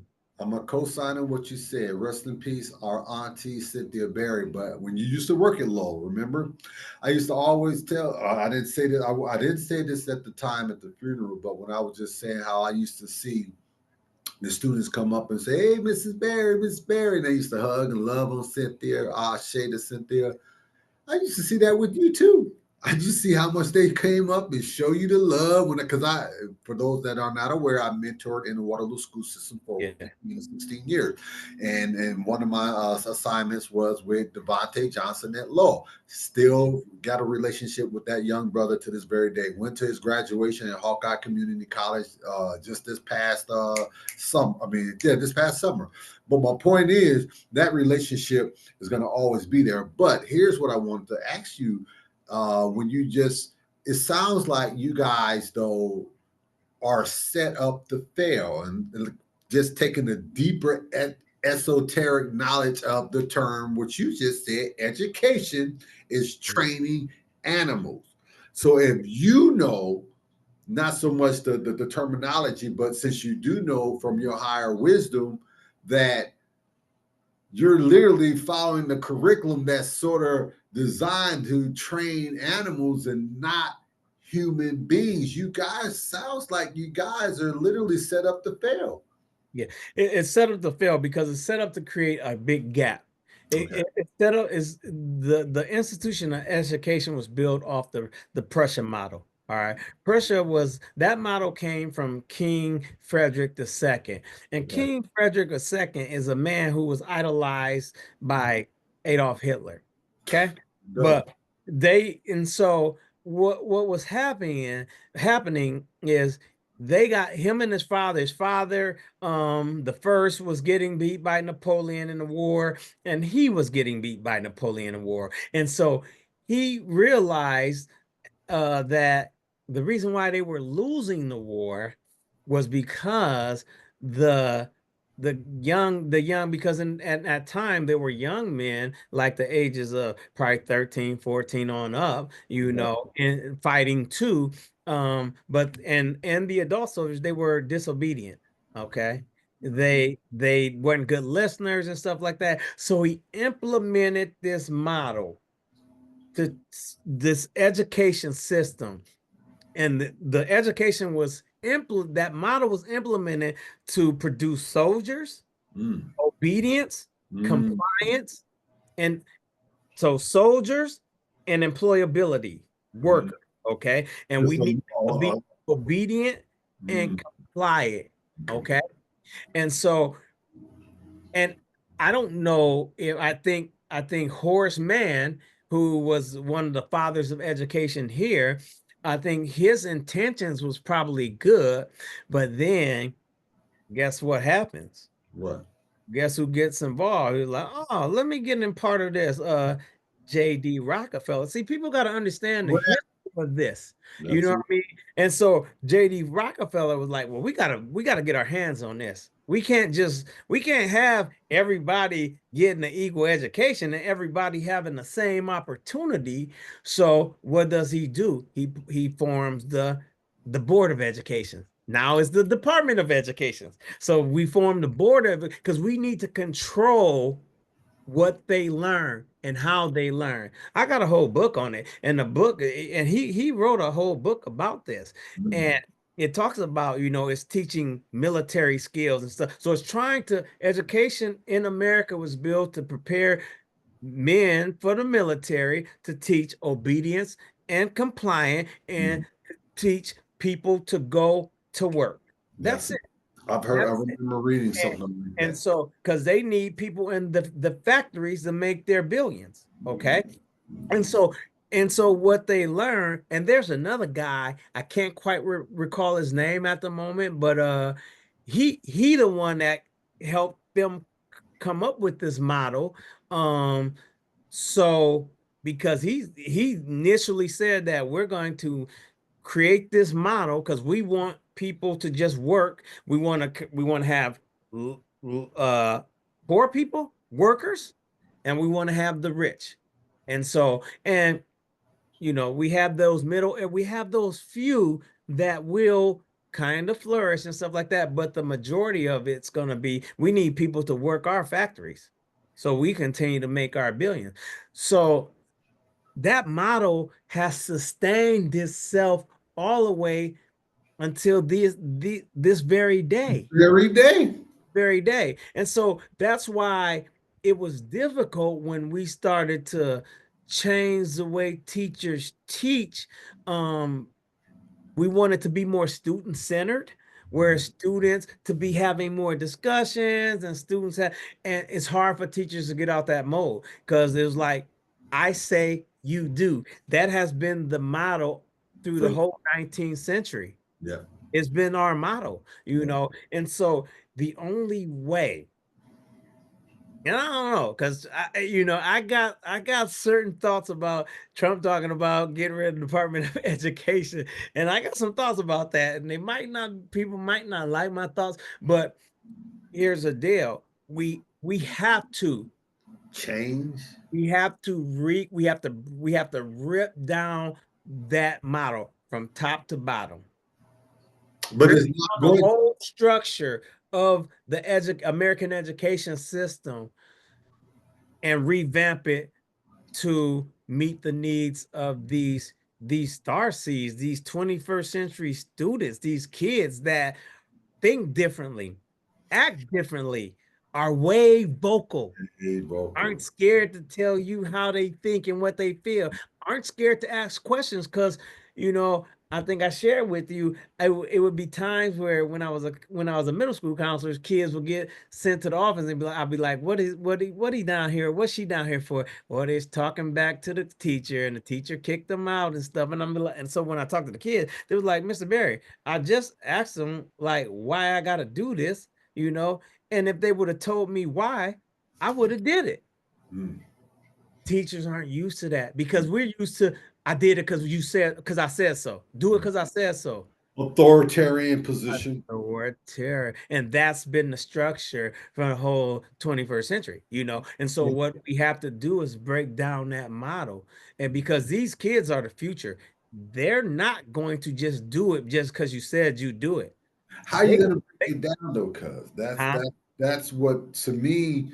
So it's almost like the writing is already on the wall. So the question I asked was, how do you break down that system? Because the writing is already on the wall. When you have 10, and we can just start locally. I remember the Waterloo Courier did the article where I want to say that a couple years back, and I don't know if you recall this, but we got students that are in sophomores, juniors reading like fourth, fifth grade level, you know. So that tells you that the whatever system that is being implemented is not working. So the question I was just thinking while you were just running all that down was, it's been going on like you said since the 19th century, right?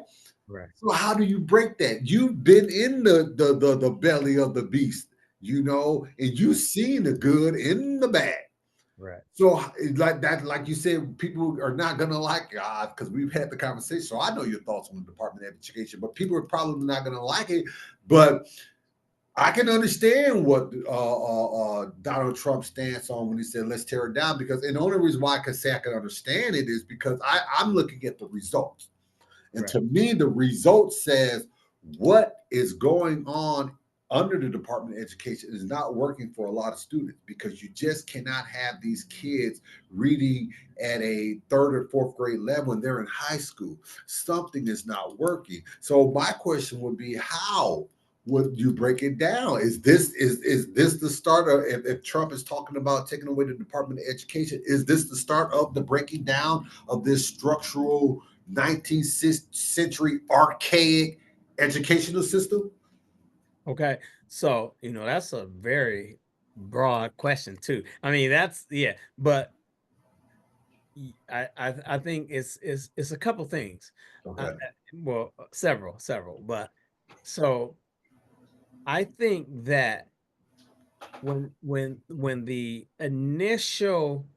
like the initial intention of the Department of Education was good for that time. For that time. For that time. You got to remember during that time we had World War I, we had World War II. This was an industrial nation where it was a lot of factories and things like that. You know what I mean? Now we're in a technologically advanced Yeah. time, okay? But America was also different during that time because there was, it's not gone away, but there was clear racism, there was clear segregation during that time, and so, blacks couldn't go here, but now we're in a time where it looks totally different. the, Totally. the layout and landscape of America looks totally different. So this is why you you would have to either gut it Mm. or break it down, because the foundation is based on that old foundation, and you have that old way of thinking, an old way of learning, an old way of conducting research, Mm. and so you have to break it down and revamp it to make it with an equal diverse partnership in the building and reconstruction of Break that that down when you say diverse. diverse. When I mean diverse, it needs to be uh like what America looks like. It needs to be, and I say this as real as I can be with this. it has to be equal amount of whites. It has to be equal amount of blacks. It has to be equal amount of Hispanics. It has to be equally. And so what does that look like? Well, to me, it should look like whatever whatever role is is they have there, whether you're a director of special education or of administration, of reading, of all these things, of 21st century skills, or whatever these departments, it needs to be three people. It needs to Mhm. be, it needs to look like the fabric of America. Mhm. And so it can be, so then when we're creating these things, everybody is bringing their own cultural experiences, their relationships, their understanding of what their community need and what that looks like in their world. And then they work together and develop these standards, these core competencies for the districts in America. And it needs to be three heads, or it just has to be an uh uh equal layout of people who are creating this new Department of Educational system. So it Everyone can has to have their input. so it people can bring their own, those shared experiences that they have with their culture and their community into this stuff, because like I said, like you said when we talked earlier, um those cops, they had a different connection with the white citizens versus the black citizens, so they dealt with black people differently, Mhm. just like black people have a different connection with white people. And how we when we go into white communities, we talk differently, but when we Absolutely. found our community, we talk We differently. more laid back. Our vowels are not as we more we we crisp. we bring ourselves into our world, and when we go into their world, we bring some of ourselves, but we don't ever have the opportunity to bring our whole self, That's facts. because when you bring your whole self, sometimes they say it's confrontational, You sometimes don't. they say you're aggressive. So you have to break down the same system. That's and I believe the same with the police, the police departments too. You have to break down the whole structure, and you have to have cultural competency training, the layout of it. So for example, I believe that on the east side of Waterloo, Mhm. the cops policing that, not all, but the majority should be black. I, Yeah. I just believe it. That's my personal opinion, because there's not, I know a lot of good cops. I have neighbors that are cops. I have You neighbors gotta consider. who are Great. loves, who are judges, who are uh attorneys and things like that, prosecutors and things like that. um they got a great heart. These are good people, but we know that we got some people that don't have that connection, that aren't that good, Yeah. that come in. I know several cops. I know some teachers that I worked with that told me out of their own mouth, Mr. Berry, I went to school with these people Mm. on our police force, and they were racist as heck. These are just teachers. They're not married to black people or anything. They have no, It's telling the truth. they're saying based on what they knew about them, they ran in the same circle with some of these cops and things like that, told me out of their mouth. I remember going to see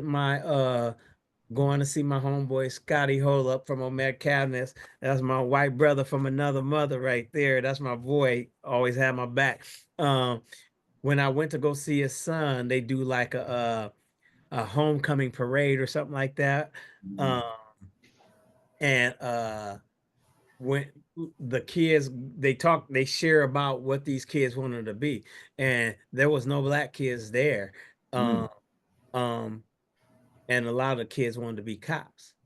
So this is a town that has probably a couple black people that live in the town. I think it was a teacher that was a track coach that was black, and I think the pastor was Asian.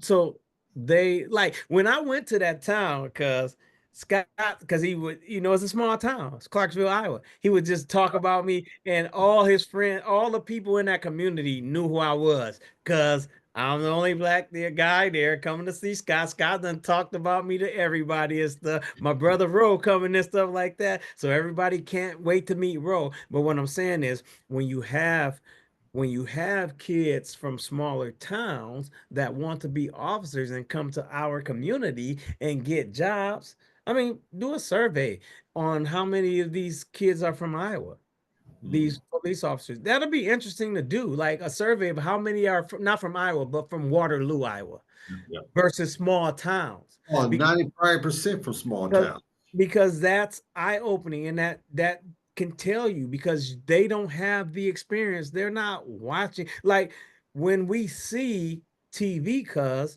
when we see black the portrayal of black men and women on TV, it's always in a is majority in a negative light. Always, And always. a majority, I don't know, you and I talked about this, you know, it's and I'm not going to get into all this right now, but I got to mention it. We because we had a conversation about this. Um, like when we see pharmaceutical commercials and stuff like that, when I see like the commercials about like hearts and stuff like that, might be some black people. Allergies and all these other different breast cancer, all these other different What ailments. about AIDS? Yeah. But when you see AIDS, it's always watch every now. If you haven't America or my YouTube community, if you haven't, just pay attention to the HIV/AIDS medication commercials. Mhm. You're gonna always see black men. You're gonna Yeah. always see Hispanic men. You're gonna Mhm. always see them in intimate situations. So what Mhm. is that trying? What you It's gotta conveying understand? a You gotta message. understand the programming of the mind. Yep. So, and that's even deeper because there's been research done by CIA. We know that. Oh yeah. I've read documents on how do we program human programming, and we do this by doing things like that. So when you see on your news, I just read an article from uh this publication in Waverly called I won't even say the name, but anyway, it's a publication in Waverly where some white man killed some people and stuff like that. They didn't say anything about them. But when I had my situation, All when over the news. they had my face up there. They had my face up there. So these That's are the done for a reason. things these exactly. These are the things that people have to be aware are intentionally done. That creates that bias, that fear, that racism. Yeah. Those That's micro why what's that the people that we got the NAACP, but I forget the name of the Jewish people, the ADL, yeah, the AD. Anti Defamation League. That's why they are so on their imagery. They don't want you being having any stereotypical thoughts about Jewish people. They don't want you to think that Jewish people run this or run that. They are very big on that because they go back to the Hitler days because Hitler portrayed a certain image about those Jewish people and it Right. put them in a certain spotlight. So that's why the ADL are very adamant about not having any imagery, any negative imagery, because they know, just like you said with the CIA research, they know how much that affects people's psychology. So just like you're saying, the imagery that they will portray of us as Black American Foundation of Black Americans, it's always the majority of in a negative light. Like for example, when you go back to the whole Katrina thing, and then you go back to any other catastrophic event, and you'll have one picture of a Black person carrying a bag of food, and they'll say, even during Katrina, this guy's looting. But then the same scenario in a catastrophe, you'll show a picture of a white person, they're surviving, to live, they're grabbing, survive. That imagery is going to always be there. And that's in what a lot of, unfortunately, a lot of white people don't understand. That's what we call the system of Yes, racism, white yes. supremacy, because that's part of the system. Yes. And it's crazy, and we won't go down to this too much though, too. Okay. And the other reason why, no, what I was just talking about, because you mentioned the Jewish, the ADL, right? Is ADL, right? Is your Anti-Defamation League? Basically, yeah. And they're so powerful. So Very much powerful. money is invested, but and you have to also understand why it's important, why they created it, and why it's important too, because also, and this is way deeper, it's they don't want to lose their place also in the sacred text. Absolutely. They don't they don't want to lose that. And so in order to keep their position in the world, Mhm. they have to they have to keep that storyline in place and intact. They have to keep that storyline in place and intact, because if they do, then they'll lose the Yep. position of it, and that's why they have so much power and things like that. Absolutely. Absolutely. We'll go back into that. We'll go down that road. That's Another, that's a that's whole nother podcast. a whole nother podcast. So yeah, but long story short is, yes, I think it needs to be broken down. And Yeah. that's just reality. It needs to be restructured from top to bottom, teacher. But we also have to understand, again, you asked me the question earlier about, you got to grade papers um after school on your Yeah. time. Mhm. Yeah, you do, because teachers have no time. And so I you know, I I'm my goal is, what I'm trying to start with my business is to work with not only teachers but businesses too, but work with the adults, because in order to have the kids successful, our teachers have to be able to be successful, and you have to put them in a position to be successful. In order to do that, they have to be able to care for themselves. You can't work them to death. And what I mean by that is, you can't work them and continue to put more work on top of work on top of work, and give them no time to, not only for themselves, but to connect with the students either. You have to, and the whole model of school needs to change, because when you and I went to school, we had those relationships with teachers, because we were able Yep. to watch movies, we were Yep. able to have parties, we were able to just have fun and things like that. Now these teachers can't do that with it. They will get in trouble for So doing it's by design, though. When you say it's by by design, that design. they technically, to a degree, from a backhanded way, want the students to fail, right? Because they're Yeah, not giving you. yeah, I'm pretty sure you teachers, especially the ones that are invested and have that true general love for the betterment of the child. You express that this archaic system from the 19th century don't work. We have to change things. So I know you're probably not the first person that have approached the school system with something, and they still haven't changed, and they're still getting the same worse results that they've had. Is, I mean, worse is not a word, but I'm going to use it. It's getting worse. yeah, It's yeah, not getting better, because again, I haven't mentored in over 2.5, 3 years, but I just know when I'm seeing the students, and I'm listening to the last one I had was, his name was a young brother named Derek Timmerman, and I'm mhm, just listening to what he's saying. I'm just like thinking, you're not getting what you need to move forward in the world. So it's almost a cookie cutter approach, and these kids are yeah, not moving forward with their education, even though we know what the term education means. But my point is this, cuz yeah, yeah. it's not changing. It's again, it goes, you said it correctly. It's set up, it's designed, it's intentionally designed for most to fail, few to succeed. Because you got to think about this. Again, we just talked earlier about most of probably 90% of the stuff, besides the stuff you learn in elementary school, you don't really use ever. Like, you're gonna use chemistry and stuff like that. The only time you're gonna use that is if you're gonna be doing something, being a chemical engineer, working with things like working in products like that, maybe if you're in the healthcare field, becoming a pharmacist and things like that, you don't use that stuff on your day to day.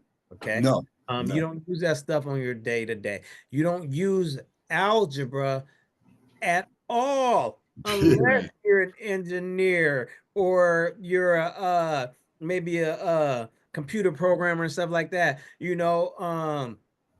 uh something in at the high medical level and things like that, working in laboratories and stuff like that, then you're working with algorithms and numbers and things like that. But you don't use that when you the average human being don't use the average human being only use probably multiplication, subtraction, and division. And Yeah. that's because when you go into your store, you're trying to calculate bills and your Mhm. estimation and stuff like that. The average human being, the reading that they do is probably on social media, Yeah. instructions for something, and some people read books and stuff like that if you enjoy reading, but the average human being probably don't read because they don't even have time to read. They have to Mhm. try to pay bills and things like that. So you might read a This little is bit of small instruction and stuff like that. So we're and that guy I was talking about to sidebar, that guy I was talking about that worked with Rockefeller now, Mhm. yeah, he Rockefeller didn't want to give he said, we can't give him a free education. He said, no, we're gonna give him a free education. This the illusion, but we're gonna get it on the back end. Because now, Mhm. and this is what Rockefeller and all the rich billionaires did. We're gonna get it on the back end. We're gonna get it in colleges. So now we're gonna develop institutions. Mhm. Because if we're gonna say education is free, that should be from beginning to the end until we start to work. But no, they created colleges and made them institutions. Now they're privately funded, and now these people who are members, like that's why you see Rockefeller and George uh Soros, and who else? George Soros, and Yeah, all these when other you see these characters. people, they are in they're on the boards of these education institutions, and they're funding these education institutions. So I think Rockefeller them, JP Morgan them, the Wallace Foundation them, all these rich people, Rockefeller was JD Rockefeller was a head guy, and he put people on different institutions. So Yeah. you see one of them funding healthcare. I think Yeah. Rockefeller's the big healthcare funder, and sometimes in the education. But then you have these other people, other foundations that are in the education or in the The healthcare, lead, they're put in in the positions to lead business and direct. to direct what you should be taught, what you should Their uh agenda, they're put in place to push the Rockefeller agenda, point blank, when it comes from an economic, yes, sociological, educational, you can even put it into the policing. This yes, is this is, and now yes. see, now here's the And so, rabbit and hole let, thing. and let me add this real quick. I'm sorry, Go, cuz go, go, let go, me no, add this real quick. And so, as you can see, those people are generational. That's generational wealth. They kids, yeah, they go to school, but we already know that a lot of times it's just they just go, and that you remember that big almost scandal of they were ceremonial. you know you're fine. You remember that big scandal where they learned that all these celebrity kids were getting into these schools on Right. scholarship Oh, and yep, I wasn't remember. even playing sports Martin and Luther stuff King, like that. yep, I These remember. are the things, George Bush now and West Point and stuff like that. They're not doing anything. They're not doing no work. They don't have to because they're going to get through because It's called they legacy, and, their and legacy, their name. And so that's why I had that big post about building the school on the east side, because I was thinking of more of a broader approach of this economical businesses and housing. um because again, when we talk about our kids, and I'm from that community, but I live in this community, and I see that, and me and Carrie used to talk about all this time, and we know some of our friends, like some of the people that we went to school with. They never went to college, but they got amazing 100 to 200,000 a year Wow. job. Don't even got a degree in that field, because all they have to do is know somebody or their family Yeah. know somebody. You know what I mean? Our kids don't have that same luxury of knowing somebody. So education, we have to have that. Like I got 2 masters, I got a BA, I got an endorsement in administration and special education supervision. And dude, it's hard. It's still hard. Well, it was hard for me when I worked in the field to even like to get into a leadership role. We Mm. it's so unequitable, Mm. and especially if you're like a person who is very vocal and passionate about what's They best don't for. want you. No, they don't want you to be, vocal and passionate about kids and do what's best for kids, because it ruffles feathers, because when you got an institution that's saying this curriculum is best research based curriculum, and it's not good for kids, and you speak on it. I've had a lot of, I've been fortunate to know a lot of great white teachers who were very vocal, and they got blacklisted. They Of got course. blacklisted and they had to leave the district because they want to do what's best for kids, and they're very passionate.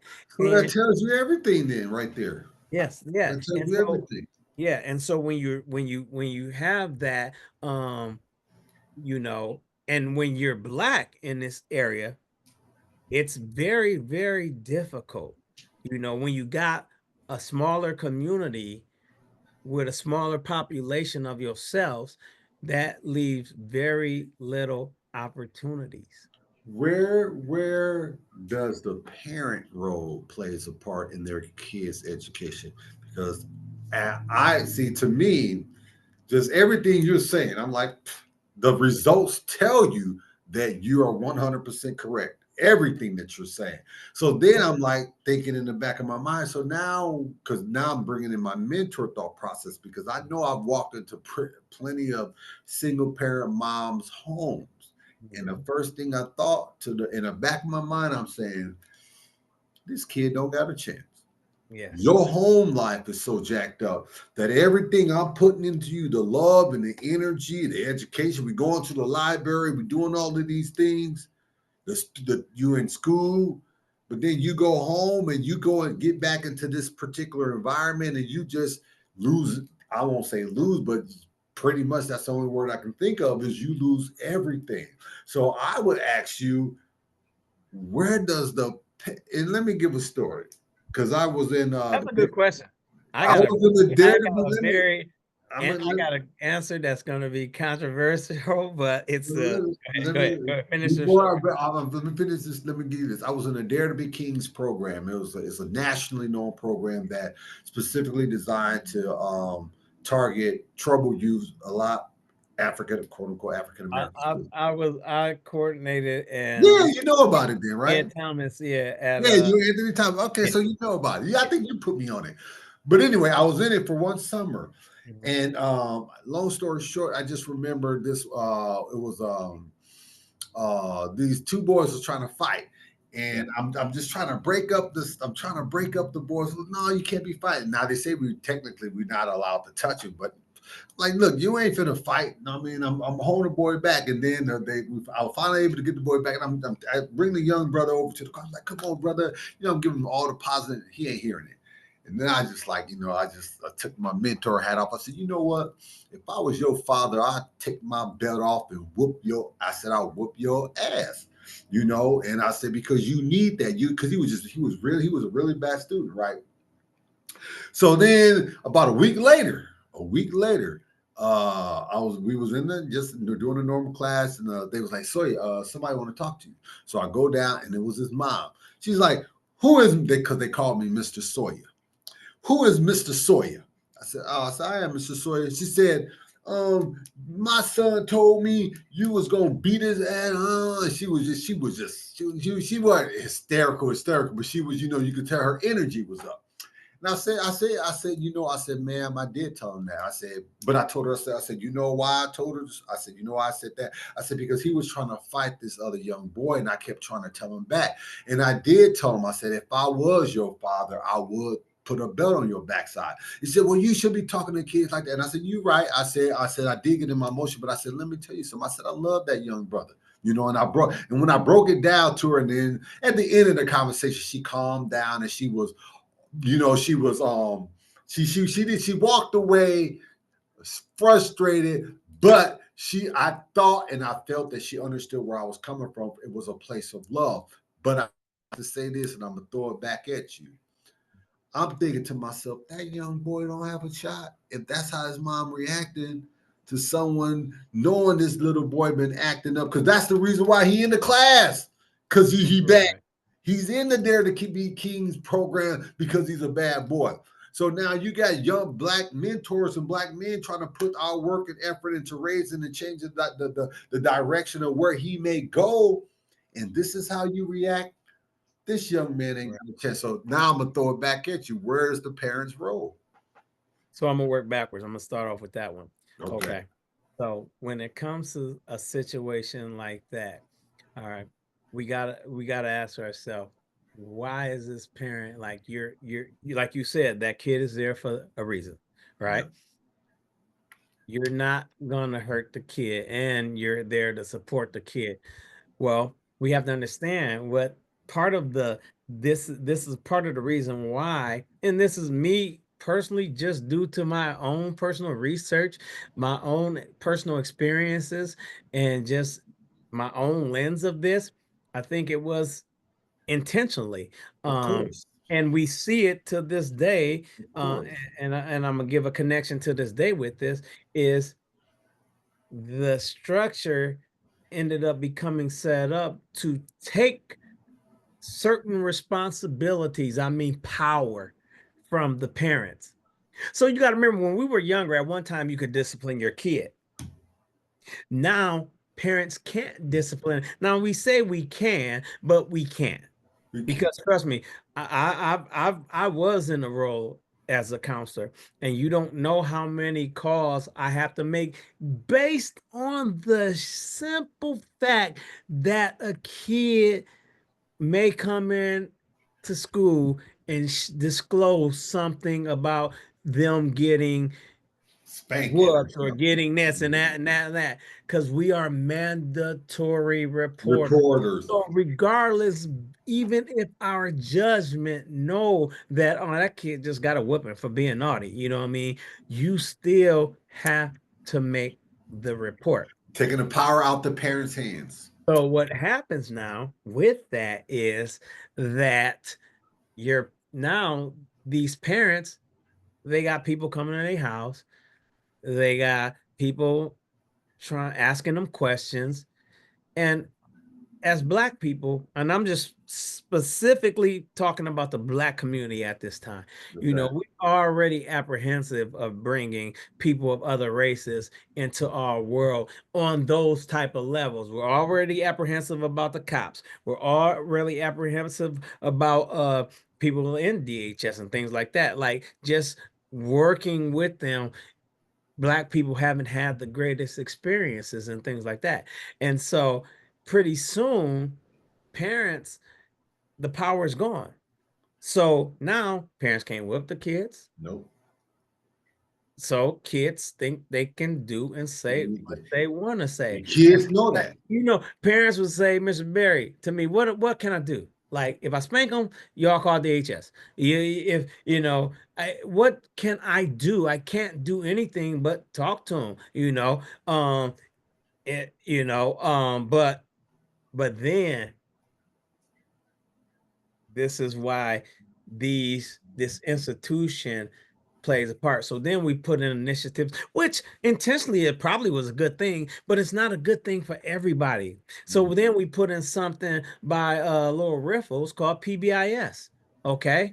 Um, and PBIS is rewarding kids to try to change the behavior.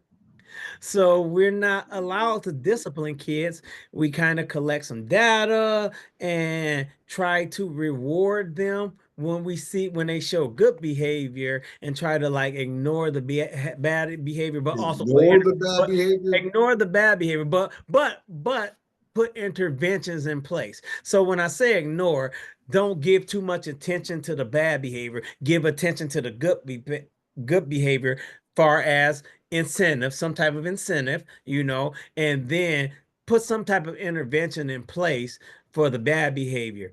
But that's a twofold. Like it works for some kids, but it doesn't work for all kids because some kids it can escalate kids. Yeah. Um, but also it makes kids think they can do whatever they want too. You know what I mean? They'll Yeah. continue to challenge you and push Yeah. it to. I've seen situations where kids were good kids and they started to act up because they saw the kid that was on a PBIS intervention being rewarded. So Yeah. they're like, I'm gonna act up. And so you got you got these things happening, but then you also have this institution of education that's implementing these curriculums that are designed to leave a certain group of individuals behind to create a larger achievement gap. So now we have bad experiences. And now when we have bad experiences in school because you don't feel smart, you don't feel like you know anything, you act out. Usually that transfer into behaviors. And what happened with behaviors? Okay, now you're in the office, you're losing more, you're getting kicked out. Now Yeah. you don't want to go to school, you're losing Yeah. more. Now it's impacting on attendance. Now, when you get to a certain age, you're going to drop out of school. And guess what then happens? You become a parent.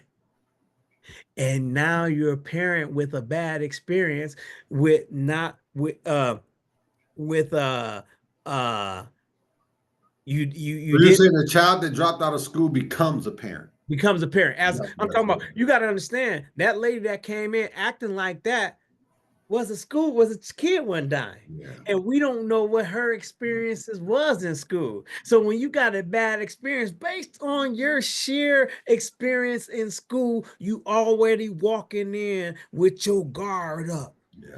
already walking there with beef because of based on your experiences in school, based on how they treated you in school, based on how they made you feel stupid, based on how they made you feel not loved. And so you don't even know because when you got there and sat there and she saw you, probably once when she saw you, she probably started to change right there. Then y'all start to have conversation and you broke it down and you broke it down to her in a real compassionate way that made sense, that she was able to connect and she felt that you were there to do what's right by her child. You wanted her child to excel. Then her tone changed. Yeah. It came down. Her tone changed, and so, but if we don't get our kids, if we don't change the way things are happening in school, building connections, because teachers could have some great teachers, kids can excel, but you got to give teachers time to build relationships with the kids. You But can't, see, when you because say that, teachers don't cuz have that time. They when don't you have, go ahead. I'm sorry. Go ahead. no, I'm just interjecting real quickly. When you Yeah, go say ahead. that, that just tells me that the system that's already in place will never work. If you're telling me that teachers have to have time with certain kids, and then you have certain kids that need this, and it's not happening, this is not work. It's never gonna work. You can't handcuff, you can't confine teachers into times, time strengths and curriculum. You have to let teachers be free. So they And bring it back to the parents, though. Let's not get too far back okay, off of okay, okay, the teachers. okay. Let's. What do the parents have to do? Because again, remember, I gave you the So, so, example of so, so we'll go back. So what does the parents have? You said, I think you said like, how much responsibility is on a parent? Did you say something like that? Right. bingo. Okay. Now, Sharita talks about that all the time. now I've I had personal and conversations with and her. and I'm gonna give a very controversial answer to that. It's little but a lot. A Now, little. little but a lot. Okay, explain Now, that. let me go by a lot, because you are the parent. This is your child, and you have to be involved in your child education. Okay. You have to come to conferences. Okay. You have to hold your kid accountable. It can't all be on the teacher. Okay. All right. But that's my that's my a lot for them. Okay. Okay, that's a That's my lot. that's That my makes sense. huh? That's a lot, and it makes sense. But this is the little, because again, it goes back to what I say: who spends the majority of the time with the kid? The What if teacher. you, but I mean, with the kid, the teacher, right? Yep, What if you're a parent and you got 5 kids and you got to work 2 jobs? it's a Who wrap. spends more time? It's a teacher. Okay. What if you're a parent, and you don't have transportation? What if, because you don't have the money to buy a car? Okay. What if you're a parent that had terrible experiences in school, so you dropped out and you just don't know due to your education level? Okay. What if you're in a system in society that has put so many things in place for you to have a Not good, succeed. huh? To to not succeed. To not succeed, to not have a good job, Mm. or can't find a good job due to lack of opportunities. Okay. See, now Uh, we're going to another area. Now, right, this is right, how right. deep it is. Due to lack of opportunity, you now you've got a lot of kids, you're a single parent, and you're doing the best you can. You're in a neighborhood based on just because you can Economic, your afford them. socioeconomics. Yeah, and now you're in an area where there's gun violence, Yeah. there's drugs. And you can't move out because you don't Can't have move the out. money. You do the best that you can with what you have, Mm. but you don't have a lot of time, because Mm. again, remember my example I gave you is when I get off of work, okay, at 4, and get home about 5 or 5:30, after I go to the sometimes 6, depending if I have to go to Target, if I have to get gas and stuff like that. Kids got to go to sleep. You got to go to sleep. I got to go to work tomorrow. Okay. I got 3 hours with my kids. Now you got 3 hours with 2 kids. Mm. You got 3 hours with 4 kids. Mm. You got 3 hours with 5 kids. It's a recipe for Got disaster. to. So again, school plays the biggest role.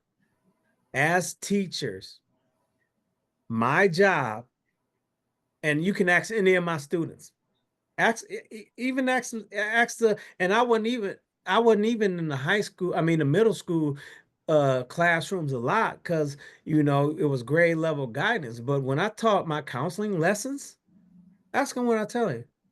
When what I told them, when I was a teacher, when you're in Mr. Berry's class, I am your school father, Mm.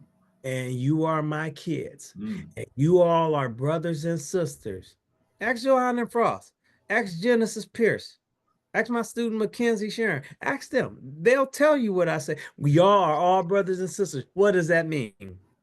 Well, in the so let me give you an example. I was at Lowell. At Lowell, we are a school family. Mm-hmm. All right. At the 5th grade, we are a 5th grade family. But Mr. Berry's class is his own family. Mm. So what that means is, if something happened, if somebody messing with your brother or sister on the playground, y'all all better stand up for your brother and sister. Y'all all better stick together and make sure your brother and sister in faith is safe. Because if y'all didn't, y'all gonna suffer the consequences, because we're all family. You don't let nobody talk about your brother and sister. You don't let nobody leave your brother or sister out on the playground. All right. That's how we roll, because y'all, Mr. Berry's kid, when you in trouble with a teacher, if you go to art, if you go to PE, if you go to music and you get in trouble, what do? You just take whatever that teacher said. And if you feel like they didn't wrong you, guess Mm. what you do?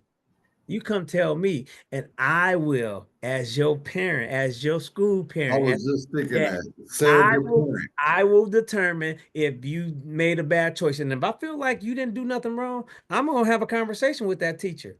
Okay. But don't ever disrespect that teacher because y'all my kids. And when y'all disrespect y'all teacher, y'all make yourself look bad and y'all make me look bad. And y'all make y'all parents look bad.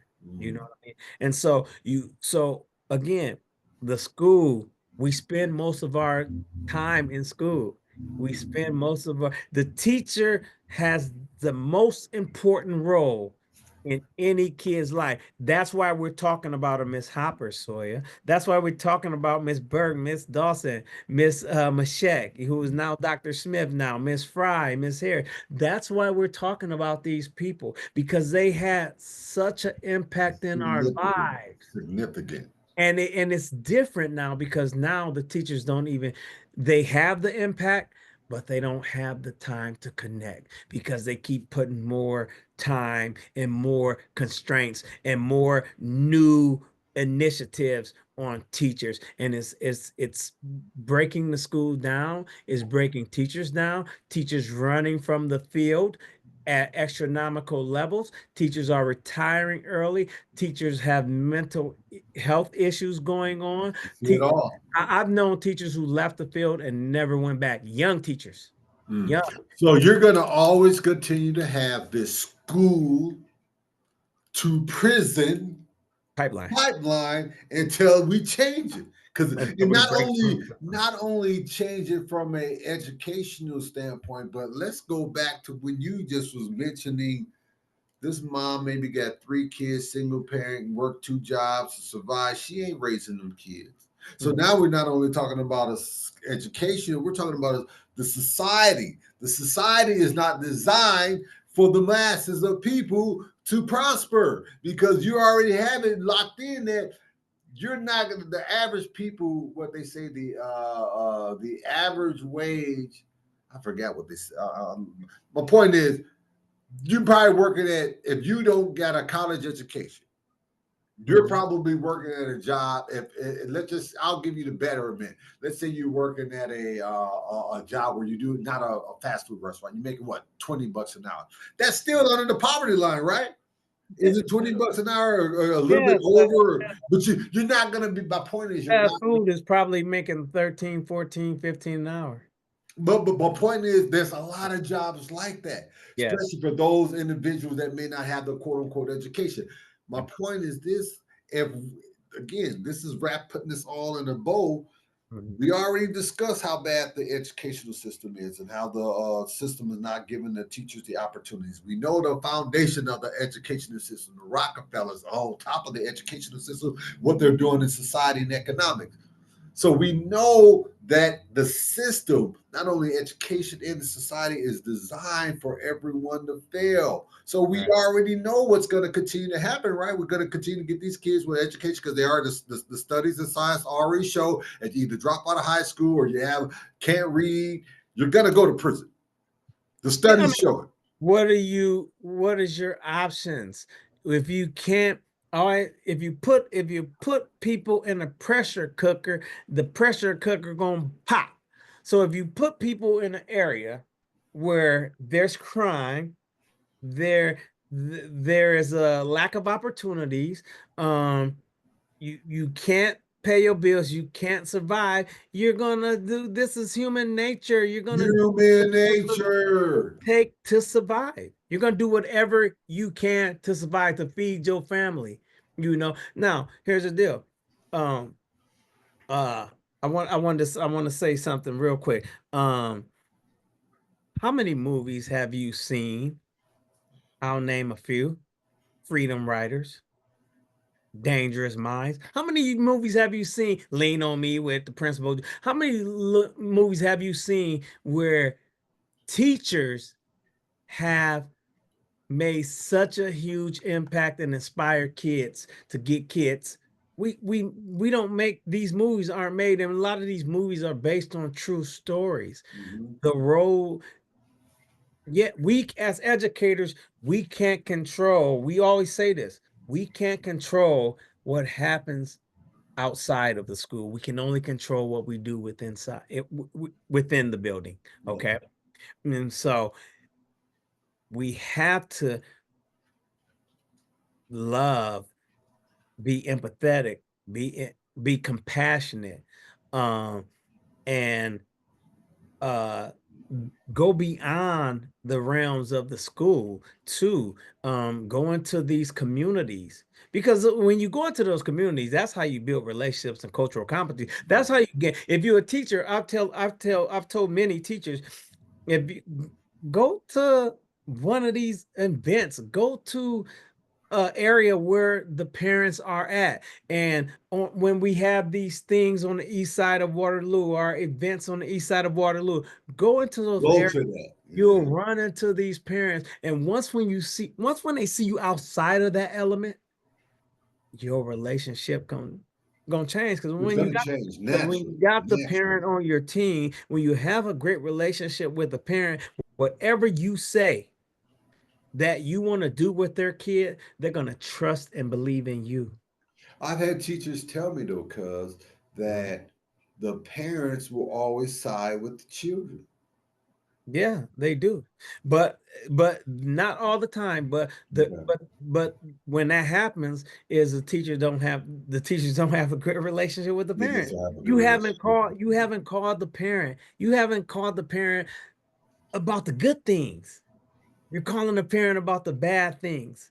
See, you should love your parent with 90% of good calls, and call on the bad when it's needed Mm. and it's urgent. Not on little petty stuff, when it's urgent. When a parent come to conference, don't talk. I've talked to teachers about this. A conference should a parent teacher conference should never be about behavior. And Mm. that's what a lot of conferences are, Sawyer. Mm. They should never be So about what behavior. should it be about? Academics. Okay.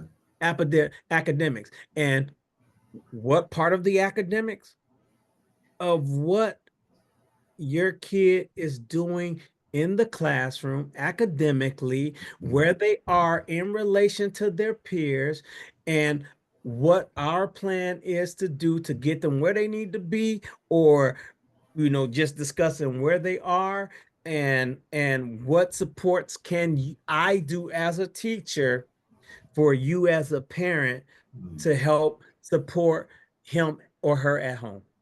It should Mm. never That's be about, interesting. yeah, he was talking all the time and he keeps getting up out of his seat, behavior concern. We do that at another time. We can do But that like, wait, but go see, ahead. I have to interject and Go ahead. just not push back, but just Yeah. again, just go off of my experience when I used to mentor and when I would talk to the teachers.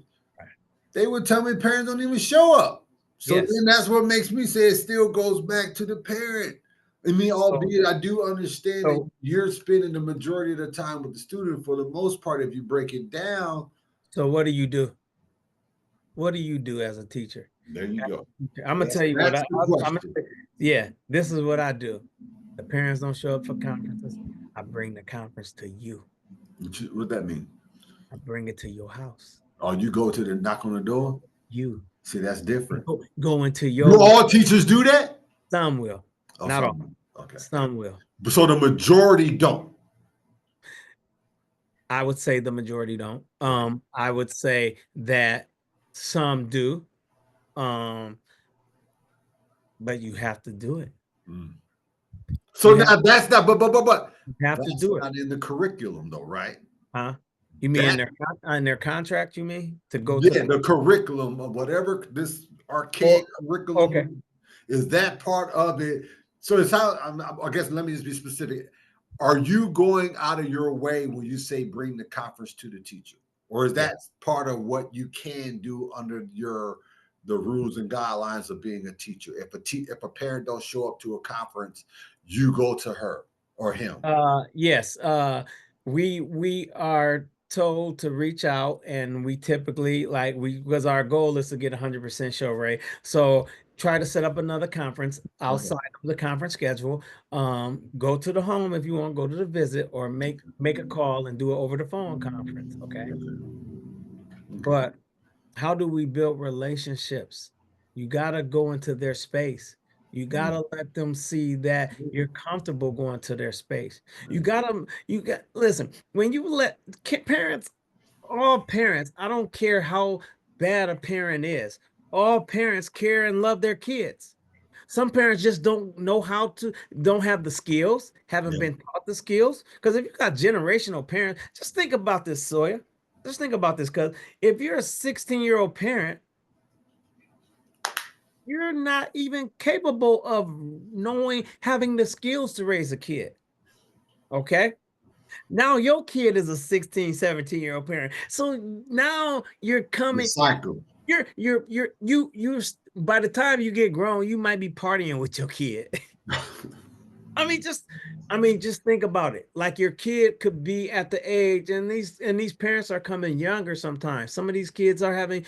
being kids at the age of 13. And so you're actually literally a bigger brother or bigger sister to these kids. So how are you capable of qualified or even have the skills to raise a kid? So if you got a continuous cycle of somebody model and not know because they don't have the skills to be a parent, this is what you're going to get. Okay. So we got a So over sexualized society where if you're telling me that's another topic. if kids are having sex and I believe you because when I was a mentor, this is my first mentoring project I forget the young man's name, but I'll never forget. This is like third, fourth grade. I'm sitting here talking to him. He wanted the baddest of the bad, and I'm talking to him, trying to get him on. I said, Cynthia, you got to change this guy. I can't deal with him. He didn't want to call me the black crayon. But I'm talking to this young man, and I'll never forget this. We was talking, and he said a girl walked in, right, and she did it. This is third, fourth grade, cuz a girl walked in, and he goes like, Oh, he oh. pointed at her. He wanted to. I was like, what? He goes like this, and then she walks out of the room. I said, what are all about? He said, I effed her. And so Third, fourth grade. yeah, and a lot of times those kids are just talking. Okay. Could be, could have happened, but a Mm, lot of times they're just talking. But mm. guess what? Guess where they learn that from? Oh, because mom's at work all night working her heart out The trying to TV. provide, and the TV or older brother, 16, That's 17 exactly. year old brother. He got a lot of his bad influences, cuz from his older brother. So kids are raising kids. Yeah. And we know behavior is modeled. So we can't put it on the parent the Why parent not? because again, if you're a parent and you have to provide for your kid, and if you're working second shift, you're not there to be able, you're not able to be able to see what your kids are doing. You Well, have well, to how do you help that parent? Cuz how do you help that parent? well, again, that's a way deep That's question. another okay. Um, uh, that's a deep question. I think it's very difficult to. Well, one, you got to be able to provide ways that the parent can not be able to either have their kid in safe places where it's not a financial burden. So a lot of parents can't get their kids in like AAU and soccer clubs and things like that, all these leagues, because those things are expensive. I know because my daughter was in soccer, she was in gymnastics, she was in dance, and those things What's money? Yep. cost money. Yep. And so these things need to be financially uh reasonable for parents to be able to have their kids Because we participate. know in America this is a capitalistic society. That's Capitalistic not going to society. happen. So Cap- we know that's not going to happen. We know these prices ain't going to go down. We know that that aluminum bat is going to probably go up another notch yeah. because of inflation. We know this. I Yes. say, how do we create? Because I'm hearing where you're coming from. That Yeah. it's the teachers when it comes down to a technical sense really Let going me to have finish to that question though. Let me finish that answer. go ahead. That's an answer. But again, how do we fix it? Yeah. We fix it by fixing the structure of the institution. The You institution or society? institution Okay. too. Both. I mean, the institution is part of the bigger part of the society. It's a trinity. It's a trinity. Everything is three. Okay. Everything is three. That trinity is very powerful. It's in it, and that trinity goes across every part of our lives. Executive Oh, branch. exact. I forget the three branches of the Yep, government. Go just ahead. and legislative, Yeah. or you know what I'm saying, political, the public safety, policing, and educate. It's these trinities goes across a lot of different things, Yeah. but the way to fix this is one. You have to create a school environment where kids can learn. How do we do that? We create a school environment where teachers can be free to teach and teach based on what they know about their students and have the freedom to find their own curriculum, find their own style of teaching. Not teaching for high stakes testings, but teaching for real world, real life experience and college experience. And then when you do that, and you got kids from every walks of life, every race and ethnicity graduating, now you're creating professional parents. When you go to these different institute, when you go to college, you gain a different experience. Okay, you gain, and then you're around different people and you're having different conversations. Now when you able to get a job, because now we have to have job opportunities that has a landscape that is where everybody can have an opportunity. Now you got people in society, professional parents now, professional middle class parents that are involved in a different way. They don't have only a high school education. They have an advanced education. We have a community of Black people, professionals, all right? And now our kids, now our Black professionals are investing themselves into our community. And now they're creating businesses. All right. And they're building relationships. And now our kids, Sawyer Jackson, if they don't make it, can if they decide that they just don't want to go to school, they have an industry opportunity because we have a lot of successful Black business leaders and owners in our community that can connect or know their family and can give them opportunities, and they don't have to struggle. Let's And go back. Let's yeah, go back.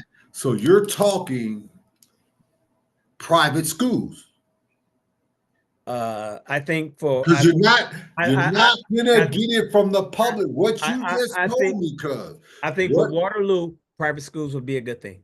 Okay, because I what think you're telling I me think a is private not gonna school. work in public schools. I think for Waterloo, a private Black elementary, middle, and high school, all separate, filled with for Waterloo. I feel with 90%, 80 to 90% Black people teaching these kids.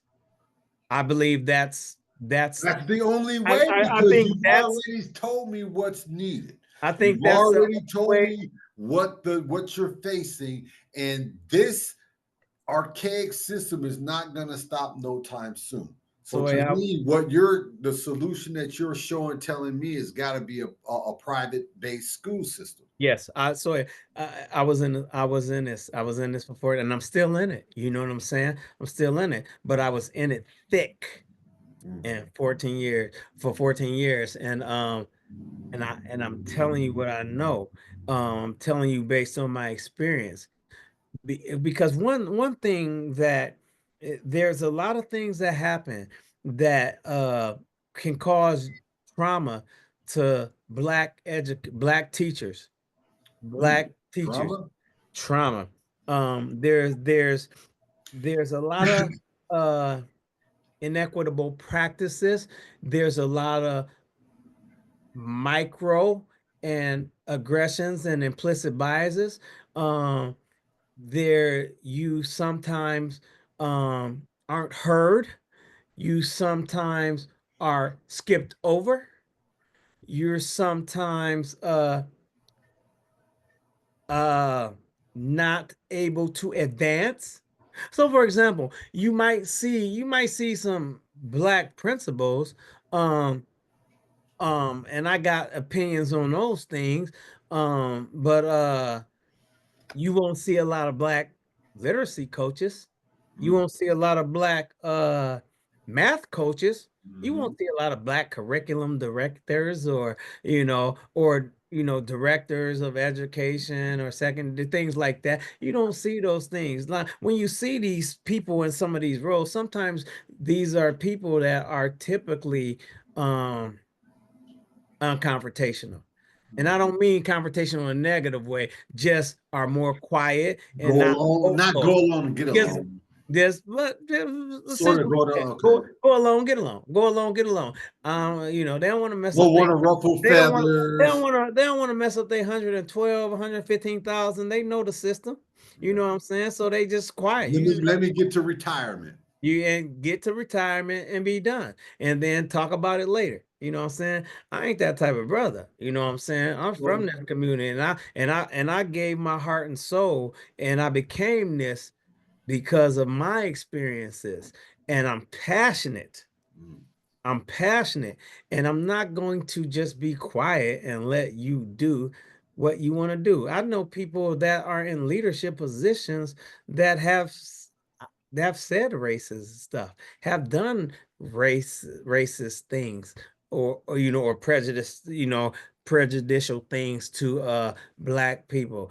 Um uh I've talked to people in very important key roles about certain things, about certain unethical things. mm, Not just against black, against kids who have disabilities, in general. kids who have special needs.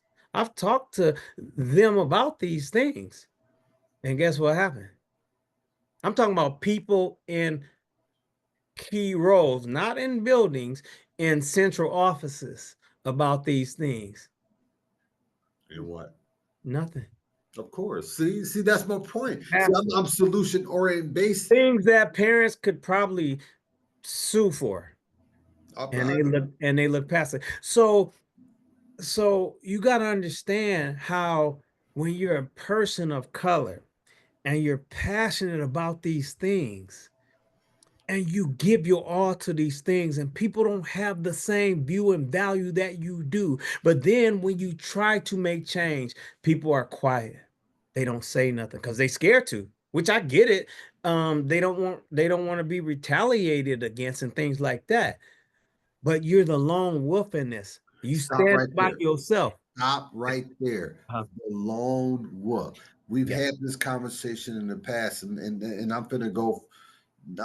Maybe we gonna take it to a metaphysical or quantum physical yeah, discussion, but I always, like I told my sister, who's also on this journey, I say that metaphysical journey sometimes can be a lonely journey because people ain't seeing, reading, or thinking in the same consciousness that you are. So it can be a lonely journey.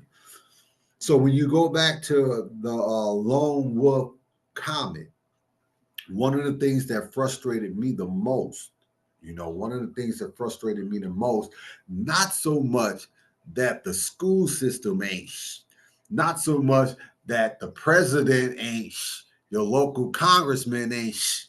right. What frustrated me the most is y'all don't see that they ain't. Y'all That don't see it. That's what held me. That I think I'm gonna go bring it back from a mentor perspective. That what was frustrated me the most as a mentor is when I'm talking to this parent and I'm saying, this is what we need for Derek, you're right. X, Y, and Z. I'm into this young man's life, and I'm telling you what I see as an experienced mentor, and she agrees with me, but she don't do it. She don't, or may not follow through with it, or may not even see the vision. Bringing it back to the schools, your fight. You said the lone wolf. Let me say this about that parent. What you just said about that parent. I'm gonna give you a simple example. All right.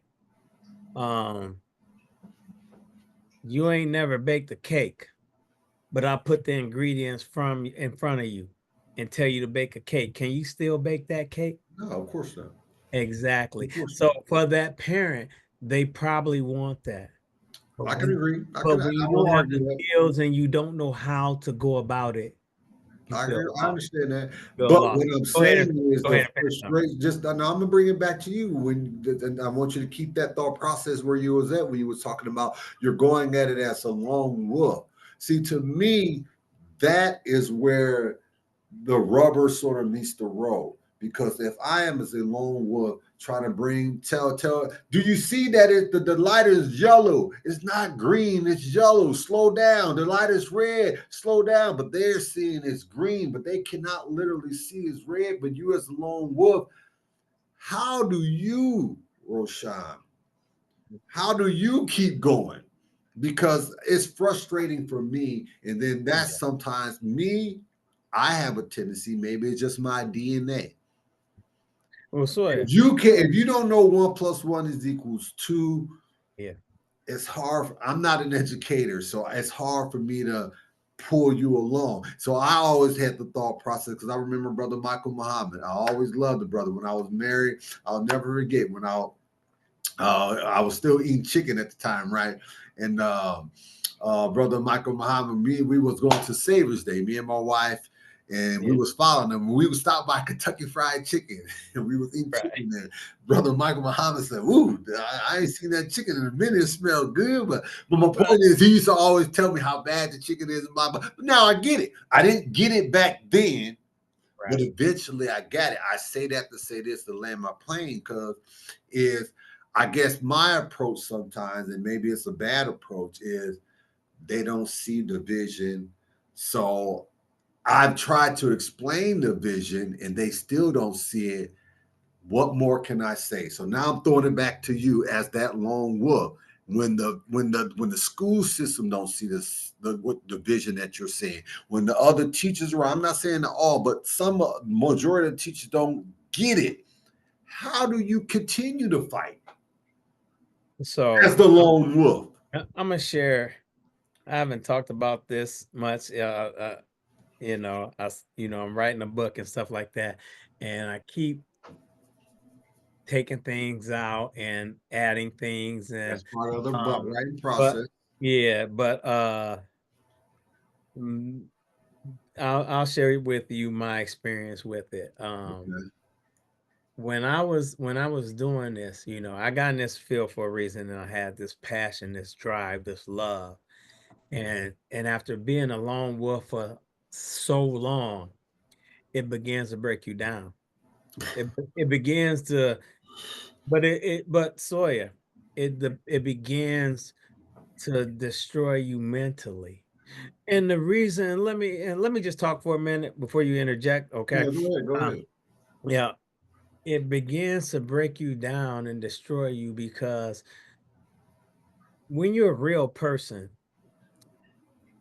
when you love your people, when you love kids, and when you are trying to do the best, Mm. kids, and you see others and others complain to you about it, and you try to get them to say something, but they come to you because they feel like you are the person that can get something done, and it's not your role, but you take on that role because that person, that teacher might be right.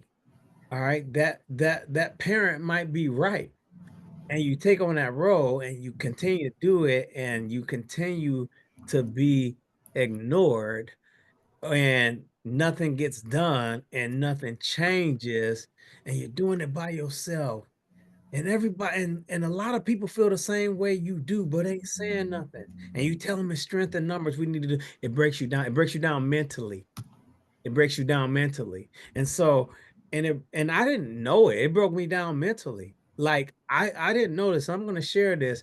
And this is gonna be a lot because I don't share this too Go much. ahead. I Go mean, ahead. um, you lose your passion like you lose your passion, then you see like these little racist things going on, these Mm, inequitable things going on, people doing little things to try to keep people away from you because they want to create division because you are the voice, but then they smile in your face and mm, tell you they're going to do this and you're right and stuff like that. But then they go behind your back and do all these things, and you're doing this fight. It breaks you down. It breaks you down. And it makes you lose the love. And it makes you question, why are you here? What is all this for? Why are you here? And and that happened to me. And I started, it was a moment where I started like looking to go back to school to be a chiropractor, a physical therapist, like just random out of like ran and I didn't understand what I was going through. I didn't understand it was my mental health. I just knew I wasn't happy. mm, And it started impacting my family, mm, started me taking me away from my home and stuff mm. like that. Not wanting to be. I remember it was a time I was driving home from work and I just was like, I want to keep on driving. That's what keep on. I just want to drive Mm, to Chicago, mm, just drive somewhere and mm, come back mm, because it breaks you down. People are asking you to compromise mm, your ethical standards, your ethical obligations, your moral standards and value to just to look good, mm, but not doing what's best for kids. mm.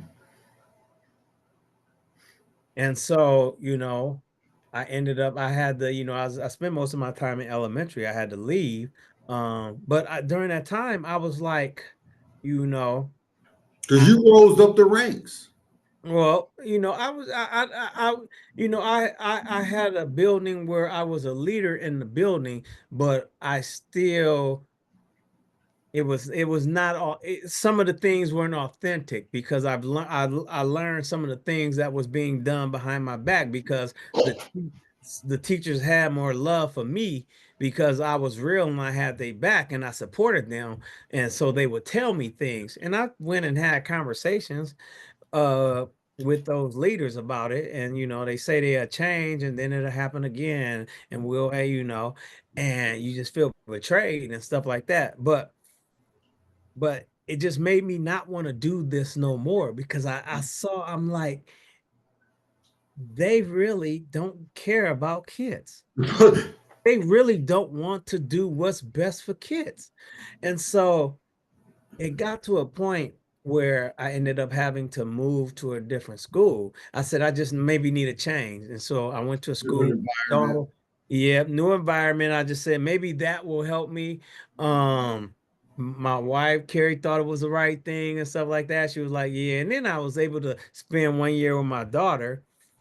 And when I get to that place, and a colleague of mine told me not to go because they were there 1 year and they just told me, and I thought, I'm like, it ain't gonna be that like that with me because I knew the people, you know what I'm saying? And I was just working and working and working, thought, loving everything. And I saw the same thing happening with people that I thought cared, you know what I mean? But this was at a trying time.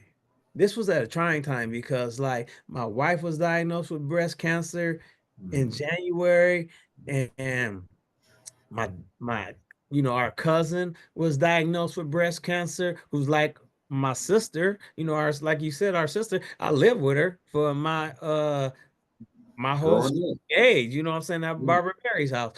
And then like about a few weeks later, my dad was diagnosed with liver cancer.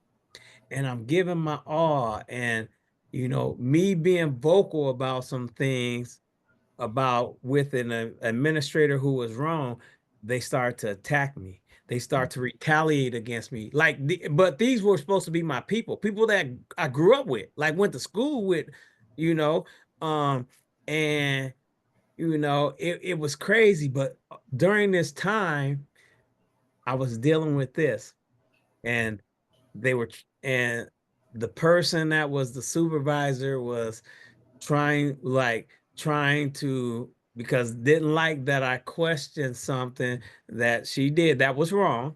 Mm-hmm. I know my job, just start to try to make my job harder. My counseling team was, they recognized it. They was like, Mr. Berry, like, we don't ever see you. I wasn't eating lunch and stuff because I'm on the go doing all these things. But then it was little things. But my point to this, like, during this, like, I got my wife, my partner, my best friend, my daughter's mother is going through a traumatic thing. My dad, he Mm. died that following August, Mm. and they were doing this to me and attacking me and not showing me any support. Not the staff. The staff was amazing, but it's these people in these key positions. Mm. Just because I challenged a leader, and I was like, these people don't Don't. care. They don't care about me. They don't care about kids. Mm. Some it's all lip service, but they care about themselves away, because the key phrase that they always say, and I had a conversation with the HR director about this. I'm like, I'm tired of people saying we don't want to look bad, but nobody's doing anything to change how you look. You just care about what people think about you and how you look outside. So you want to create this illusion The, that this is all grand and everything looks good and we're doing this and doing that. But that's in, the American way. we want to create this illusion, and I'm hearing people, well, it makes us look bad. I'm talking about principals and stuff, but like, it makes telling pe other teachers, well, I'm like, dude. And so I was like, and dude, because I started seeing a therapist. Mm. That's good though. I ended up getting on medication. Never was on medication ever in my life. Mm. This was dude. I said, oh, I said we. I never knew. No, no. I knew you Never was was on the on stress. medication in my life. Man. Never on medication. Only time I was on medication was when I had that rare tumor, open heart surgery. And as soon as I got opportunity to get off of it, I was done. Mm. Never. And they continue to do this. And so when I ended up resigning, and this was led me to my spiritual journey, because during that time I was praying, I was meditating. I mean, initially I didn't meditate much. Like, I would do it with my students, but as I started to do it, because I started reading all these different texts, biblical texts, sacred texts, ancient texts, meditation kept coming up. And meditation is what saved me, Mm. because I started having these amazing, I'm going to do a podcast on that. I've started having these amazing experiences. My meditations went from 5 minutes to Oh, 10 minutes to wow. 30 minutes to 3 hours. Yeah. And I've had some most amazing experience during these meditative states. But like, that's what led me to excuse me, the metaphysical spirituality and all these things, because I was talking, meditating and talking to the creator of all. What's my purpose? Why am I here? Save me from this, because I why I don't have the passion for something I love. Mm. I was always, regardless of what I was going through, when I was going through that with my wife and my cousin, and my dad, and then that person was trying to retaliate against me. I still always showed up for the kids. The kids never knew my wife had cancer. When I walked in that door, I was 100% Mr. Berry. I always smiled. You have I to put on always, that I that always smile. Kids never know. I always show my kids love because that's what you do. That's what I signed up for. My personal stuff is at the door when I walked in the door. It's at the door. And so, when I ended up resigning, like I walked out that door and I felt free. And that's sad. That's well, sad. that's when you know you I probably felt made the free. I right was happy, move. and everybody kept saying, "Ro, are you okay? What's the matter? Are you how you doing?" I'm fine. Like I Mm. feel free. Like a Like burden was it lifted. was the burden lifted. Mm. The only sad part was not being able to be there with those students and things like that. But everything else that came with it, I didn't want it. Mm. I didn't want it Mm. because they I I never ever thought I would be a person to let something take my passion and Mm. my love and my all away to cause me mental stress and Mm. trauma and anguish and to destroy me.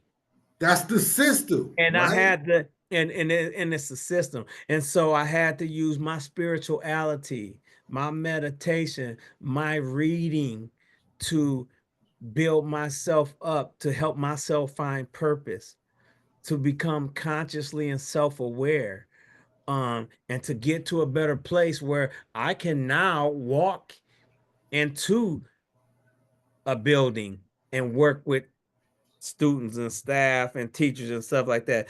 My wife keeps saying, like, I don't know if I can ever, cause I don't know if I can ever permanently work for an institute. I can work with them.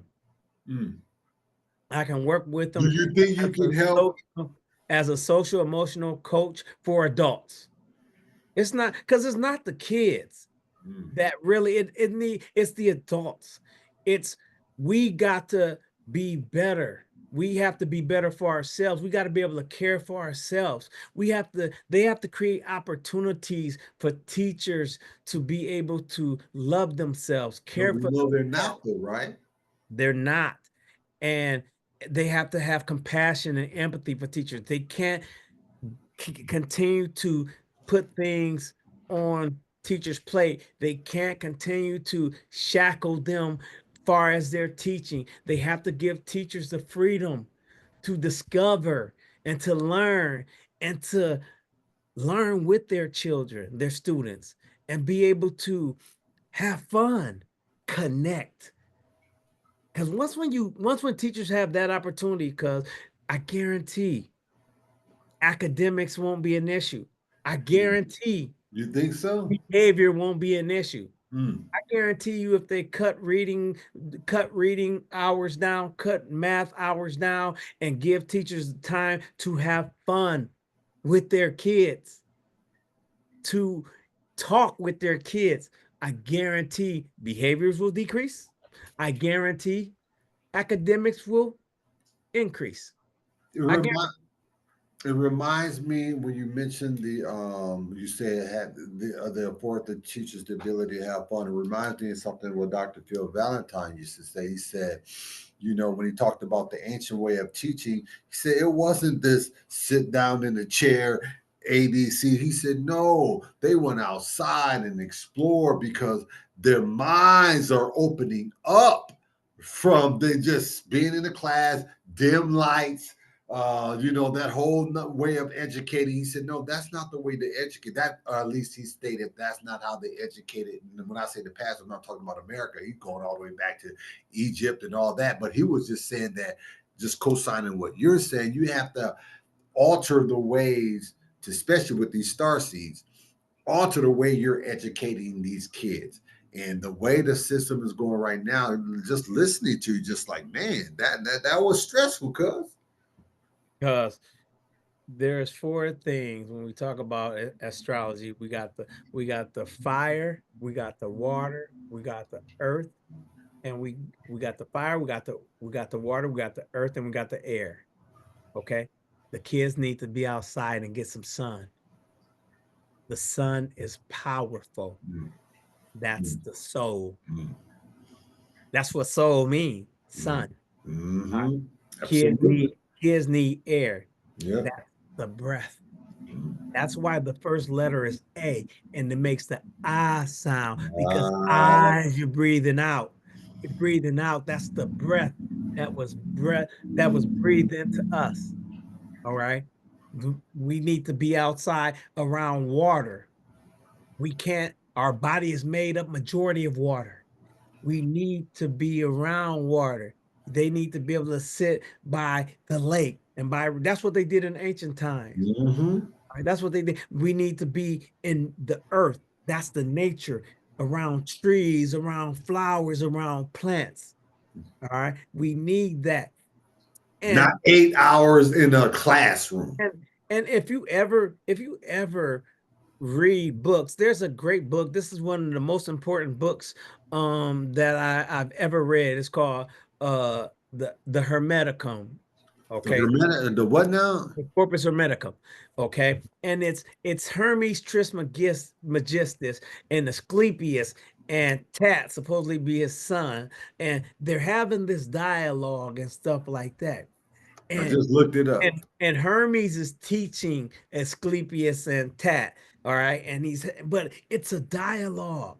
It's not I'm they're asking questions, and he's answering the questions, and they're giving him feedback and giving him their thoughts on what this means, and it's just a conversation. And so as a teacher, as educators, a classroom should never be teacher directed, teacher led. It should be student led. And as a great teacher, we are supposed to ride the wave.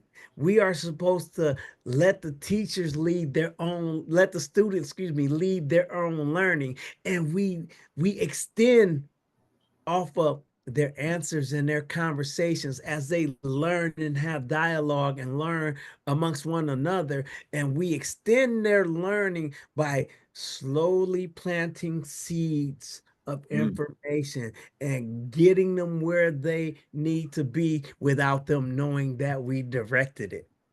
yes. We're the composer of this beautiful orchestra. Yeah, children are like not only are sponges and take in everything, but they're also a ball of clay where you can shape them the way that quote unquote you would hope direct them to be have a successful life in interaction with the greater community. Um, Back to my lone wolf situation, and then again to the solution oriented Yeah. thinking, because we already know the system is designed to not truly educate these kids. We already know from an economic standpoint that Again, I go with the attention is good, but we've been brainwashed and master manipulated by somebody, some group of people or individuals in power, because somehow we keep doing the same thing and it ain't working. see, and that's where I am right now in this stage of my life. Yeah. And at this stage of my life, because I'm thinking about getting back into mentoring, but then again, I know how this whole I know how the big brother system works and how the teamwork system works, not teamwork, team system works. And just it just reminds me of everything that you were saying, how structurally it's not working, because yeah, big brothers, big sisters, but now it became a business.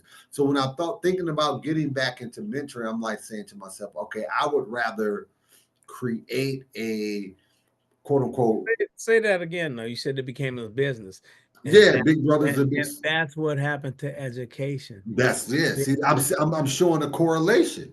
I'm showing a correlation that like, yeah, you want me mentoring this kid, and I'm telling you, no, no, this is what's better. But no, no, this is what the structure says. You have to do this, so you have to mentor. No, but this kid is no, but so I'm showing the correlation that I've seen, or at least hearing everything that you're saying, and obviously through the years I talk to teachers and I know what their stance is, and so I'm saying to myself, okay, Soya, do you want to get back into mentoring, or do you want to also start your own mentoring program? So it's going back to what I asked you about the private.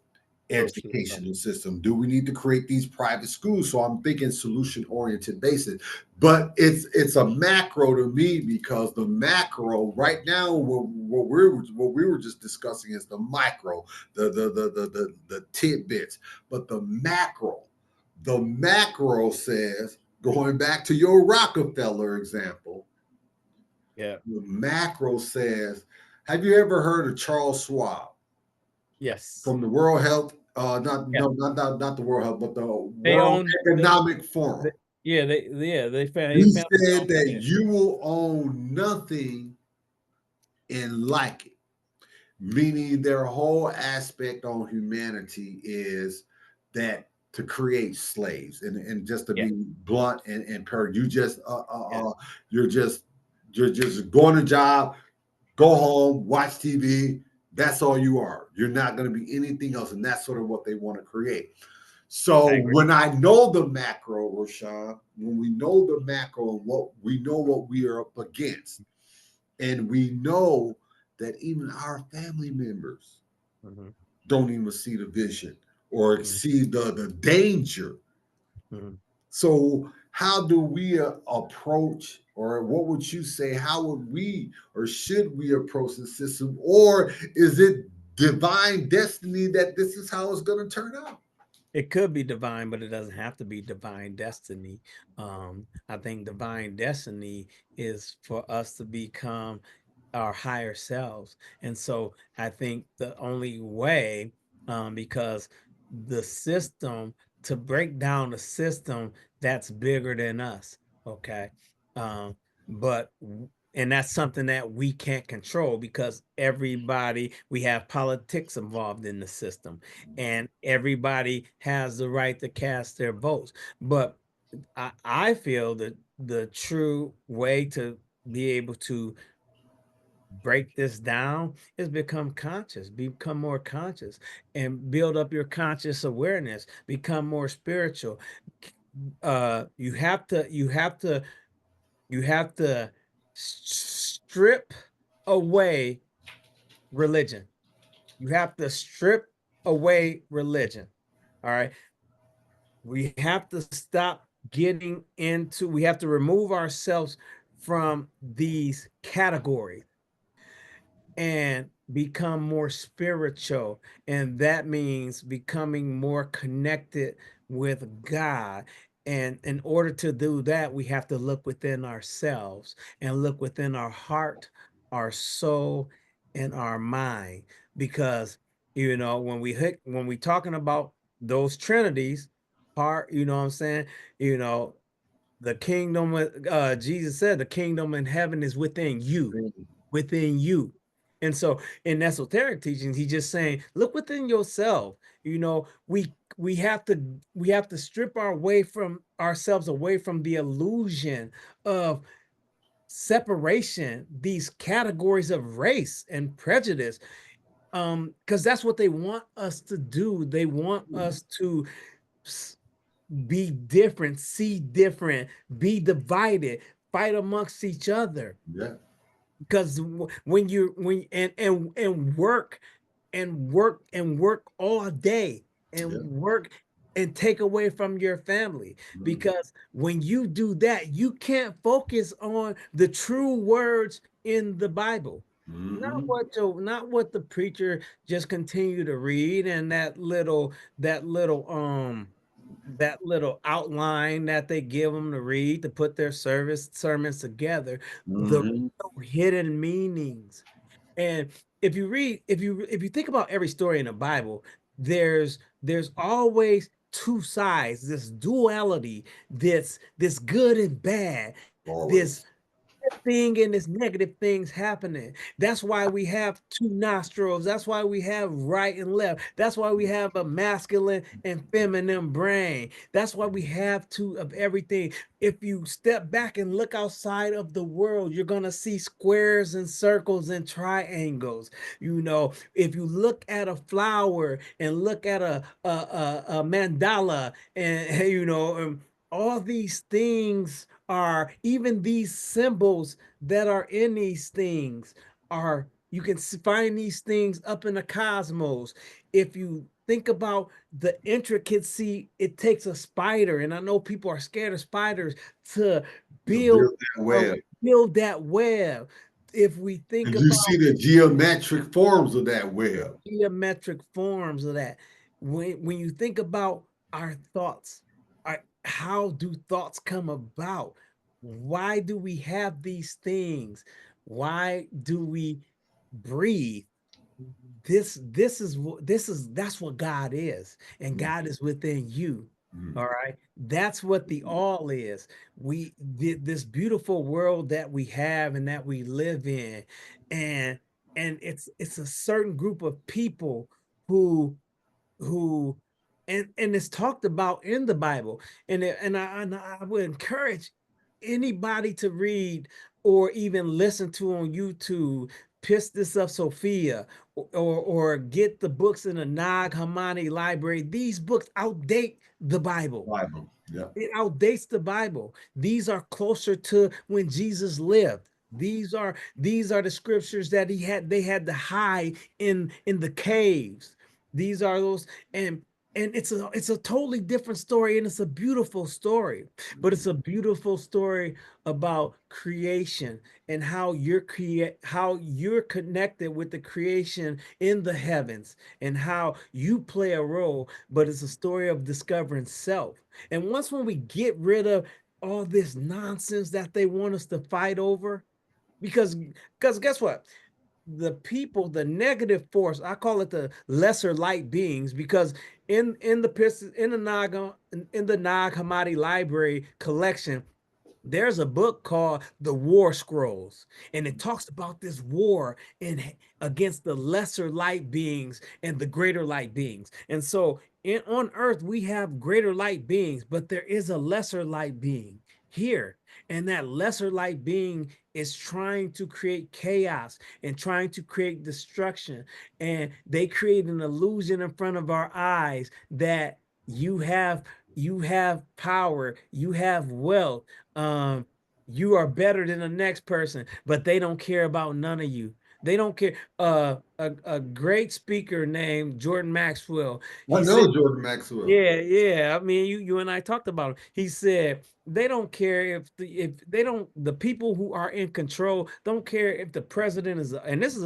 an old white man who done I know. 60 to 70 years of research and speaking on this around the world. They don't care if you're the old white man. They don't care if you're the black guy. They don't care if you're a woman. They don't care if you're gay. Because the people of power goes with whatever the climate is at that moment, because they control whoever in that position anyway. Nice.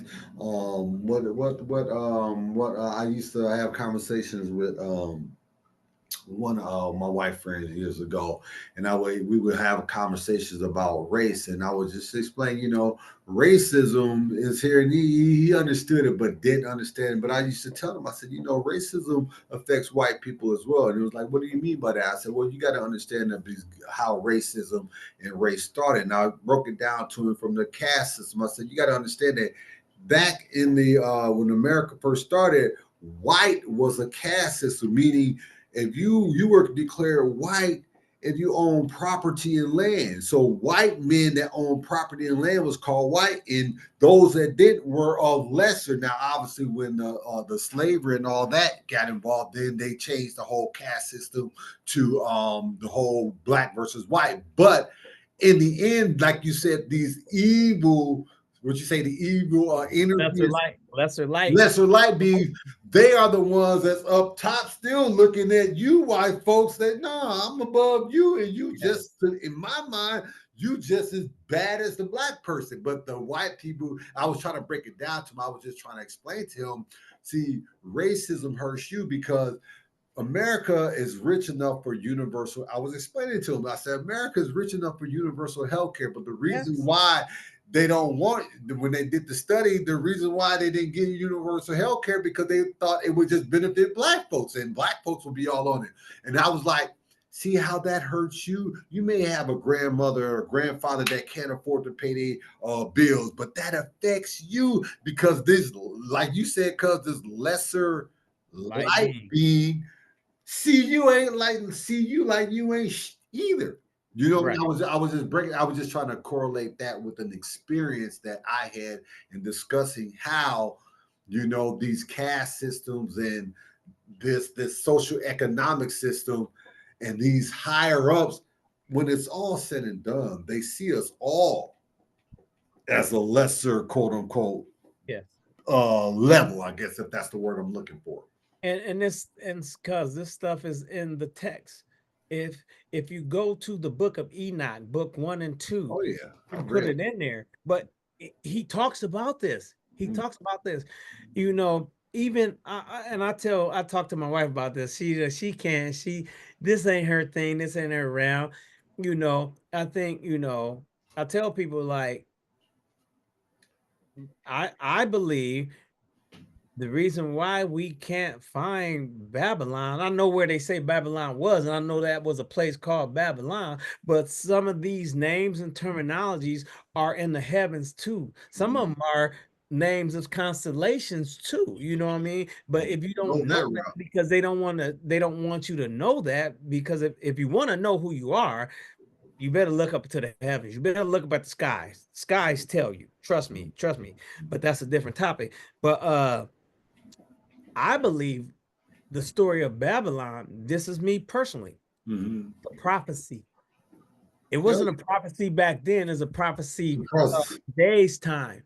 Because if you look at the description of Babylon, the talking description of about now, Babylon is it's America. Like the description, the babble and the different confusions of the languages. We're a country that is so diverse and have many people speaking different languages. Where the story of the tower. Well, I think, me personally, I think that was a prophecy of 9/11.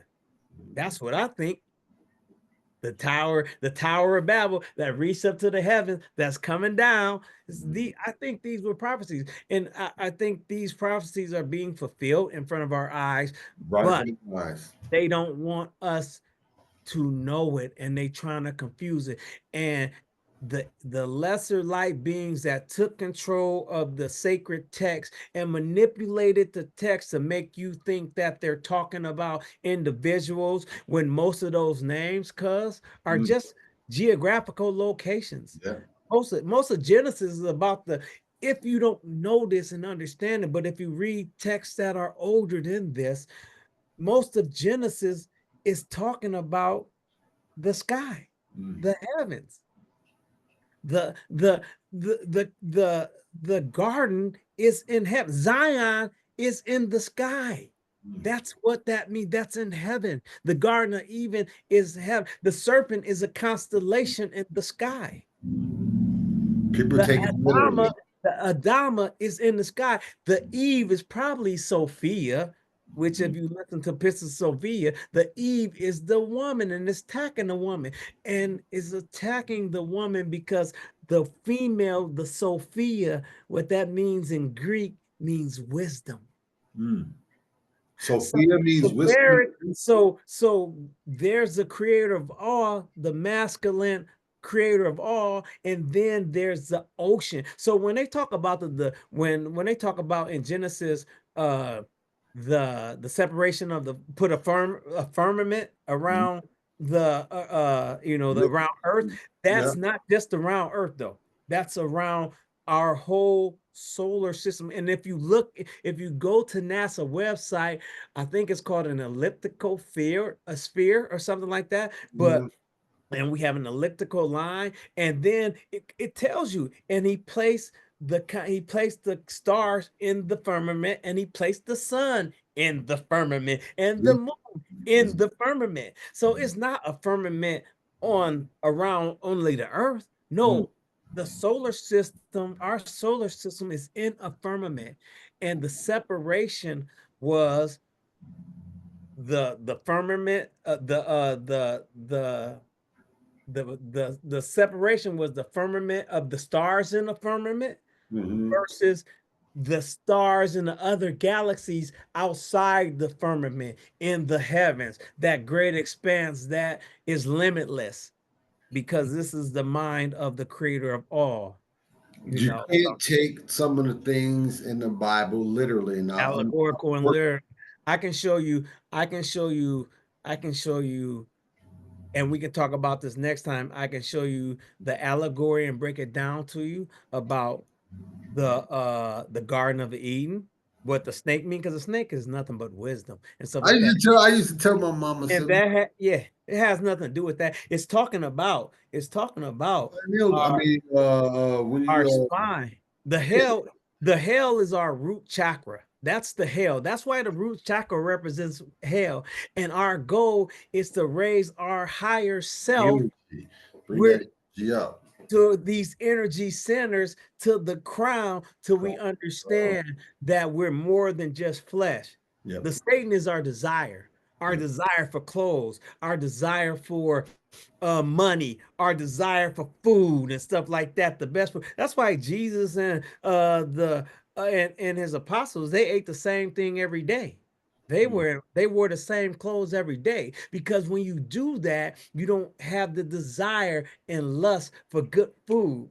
You mm, don't have the desire to wear fancy clothes. The story of Satan is not Satan only means adversary. All right. mm. It's not a real, there's never a devil with a red. That's fictional. That came from one of the popes. I can't Santa remember, Claus one of the stuff. popes took something from Dante's Inferno about purgatory. There's no hell. You go into the earth and you're gonna get to the core, but you're not. Spirits and souls don't die. It can't. Right. Okay. We're Uh, energy. We're energy. We're light.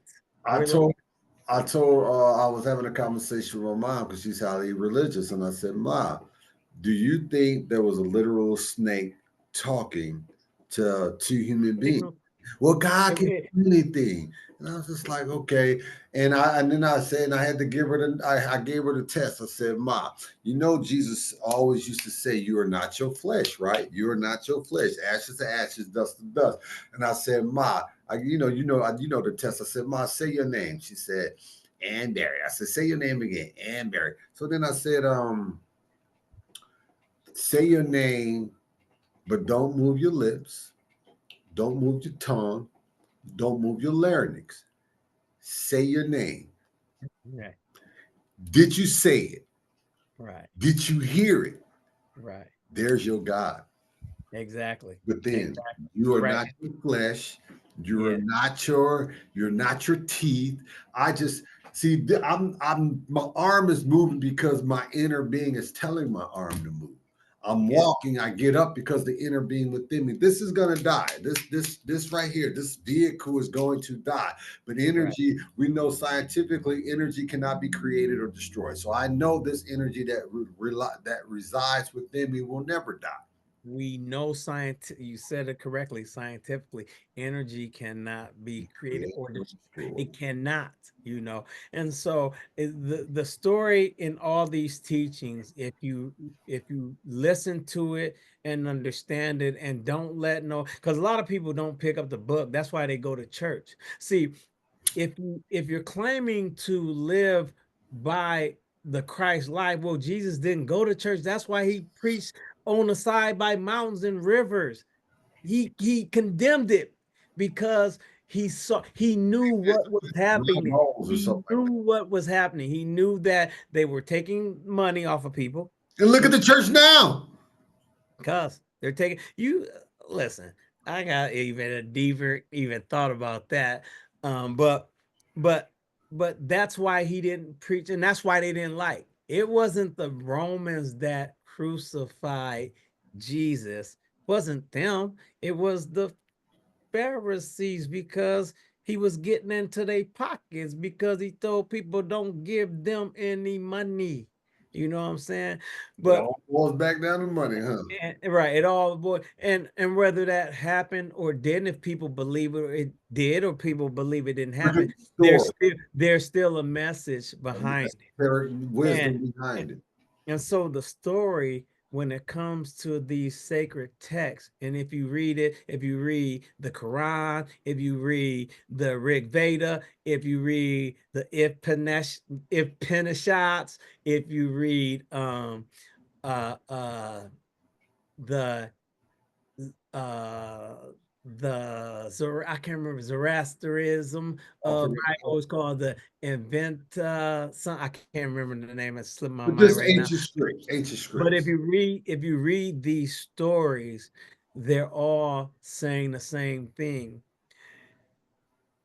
The story of the Bible is about our inner self, and it's about man struggle. The Satan is the Satan within ourselves, and the Christ is the Christ within ourselves, and our struggle with the Satan, the desires and the lust and the hate and the wars and the greed and the gluttony. Because That's the Satan, and we're and going and to and, eat, and going to not eat. realizing that we are light, that we are all one, and we all came from the same. And when you come from the same, that means you are that person. So you are that being, and And, we're the, all and just different images walking on this earth of the same one, the creator of all. And so until you rid yourself of the division, the hate, the lust, and desire, and raise your consciousness to love one another, for peace, to create equality, to create equal opportunity, to have health care for all individuals. To have, we live in society that there's no we're funding hundreds of millions of dollar war, but we got wars, veterans, we got homeless homeless veterans. veterans, homeless individuals. See, that's that. We See, got that's people that. like See, it's see, cuz not the inner, just inner. it's insanity. It's insanity, cuz for us to think that we're living in, if we're even if we're, and I don't like to get into politics because everybody have their I was right going to say that we themselves, but I think should. people have been under the spell.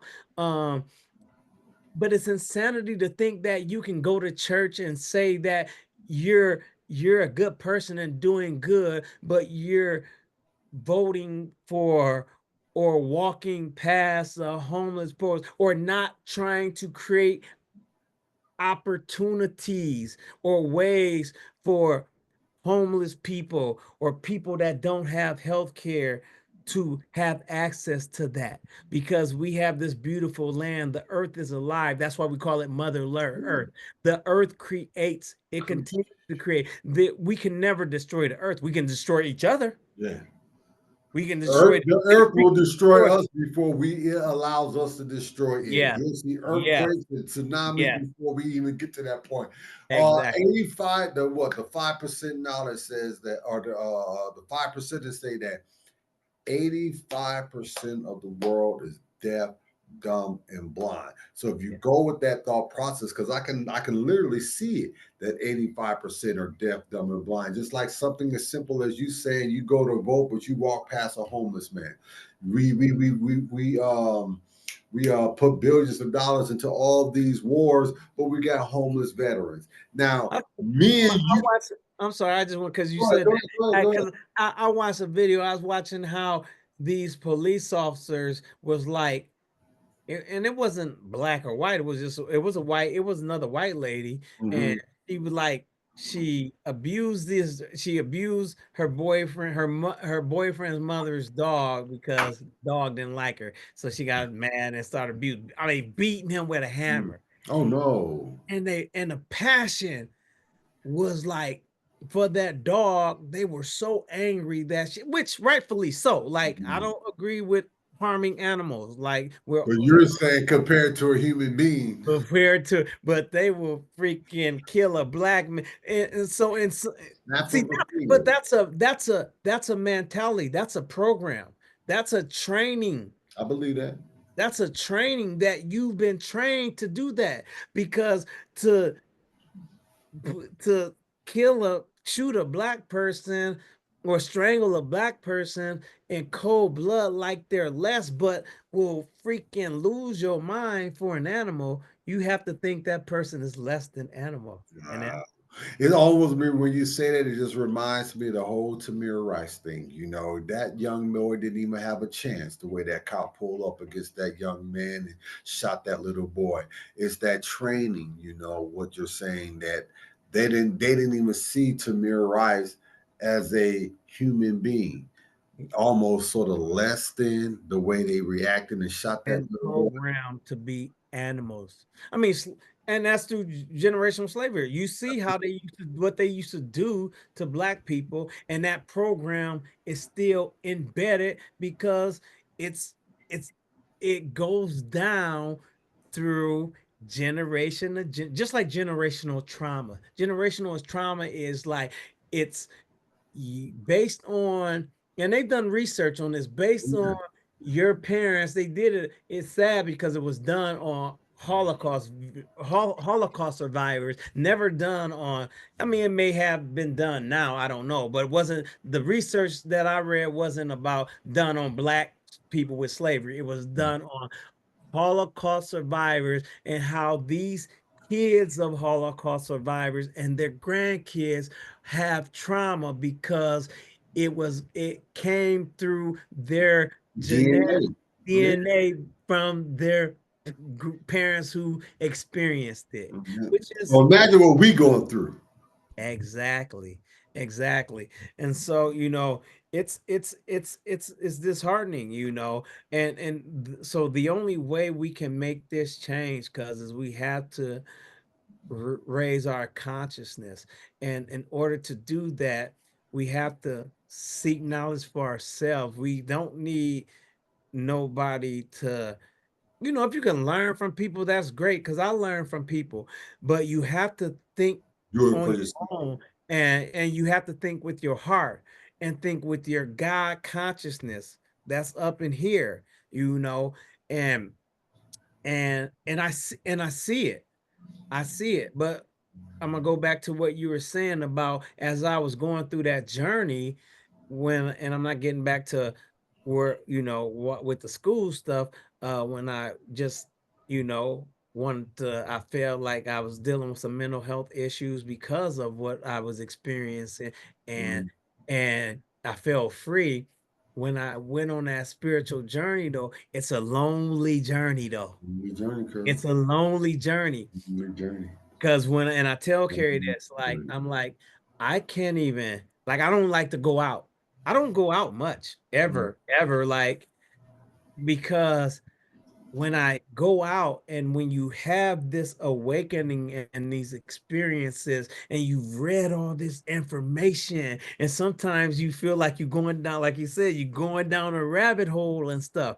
Mhm. Uh, I see things totally different. Totally different. I You see know, like the same I, way. I'm like, I can't even be in this. Like Carrie be wanting me to go to these places. I'm like, Carrie, I It's can't be, hard. It's hard. or I can't go to these Hard. places because these people are saying the same thing, doing the same thing, You gonna acting the piss you. same way, and it's nothing that is uplifting them to their higher selves. And it's a continuous cycle. But most people are sheep though, cuz, and that's the see, and that's Yeah, why, that's why I just sometimes, and again, maybe this is the wrong approach. I say, you have to let people stay where they lie. you do. You can't, the whole woke term has been hijacked, of course, but Yeah. just like the example of I can't, if you in a deep sleep, if I came and shook you and wake up, the house on fire, let's go up, you still gonna be like, oh, you still gonna be dazed. That's why you can't tell your wife about she's still in the deep sleep. Now I'm not, because Carrie's a very smart, intelligent Yeah. person, but Oh, we're but just talking but about from an esoteric, metaphysical standpoint when it yes, comes to that higher consciousness. You're in a deep sleep, yes. and You you can't wake that person up until they wake up on their own. yeah, That's and always been my philosophy. I tell Carrie some of the stuff people think that they're doing because they feel like they're good persons, that's not gonna get you to the next level. They don't No, know. because you have to become consciously aware of who you are Mm, as a being, as a spiritual being, as a light being, as part of the creator of all. It's called the law of divine oneness. So if you think you You go to church every day and you give. Yeah, those are great things. Those are Those great are great things. But I things. ain't gonna get you into heaven, But that ain't gonna get you there, quote because unquote heaven. if you still aren't uh aren't conscious enough to where you see individuals as like, if you're looking at race, Yep. if you're looking at gender, Mm-hmm. and creating barriers And because of division. those things, and not even advocating and being a voice and sitting in silence, you're gonna have to answer to those things. You Yes, know what sir. I mean? So I know you know about I the mean, because here's the deal. Because people want to make an excuse, but death is death, and death is death, and it's one of the Ten Commandments. They said, although it's just a story, Moses killed a man. yeah. It's a story about that, you God know. chose Moses, quote unquote. Exactly, exactly. So that message was, because you can't find the only Moses that more than likely is utmost, or Ramoses. You know Mm-hmm. what I mean? It's one of the Egyptian pharaohs. That's the only person that could be a Moses.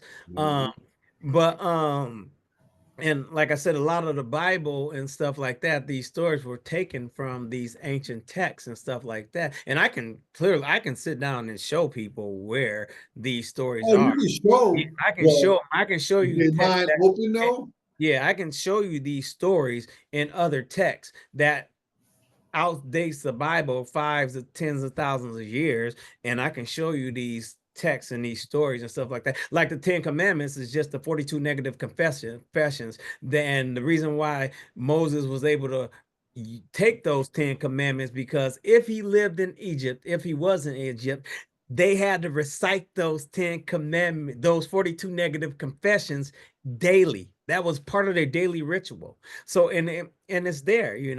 um, and so, Let's but my just to not interject, my battery going down, so I probably got about, let's land the plane at 7. yeah, we're gonna land this plane. Yeah. But so again, I kind of even lost my frame of thought where I was going with No, that. no, no. I mean, look, you were just talking about Moses and the 42 laws and how you correlate that with the 10 Commandments, because the Oh, no, no, no. I was talking about, yeah, but and with that, yeah, thank you. I was talking about how, that was a message telling people that, like, just because you kill somebody, that doesn't mean you're going to go to hell. You know what I'm saying? Now, our reasoning for him was he was protecting this Jewish person that was one of God's chosen. But here's the deal: he still murdered somebody. yeah, He could have did something else. He could have had a conversation. You know what I'm saying? And so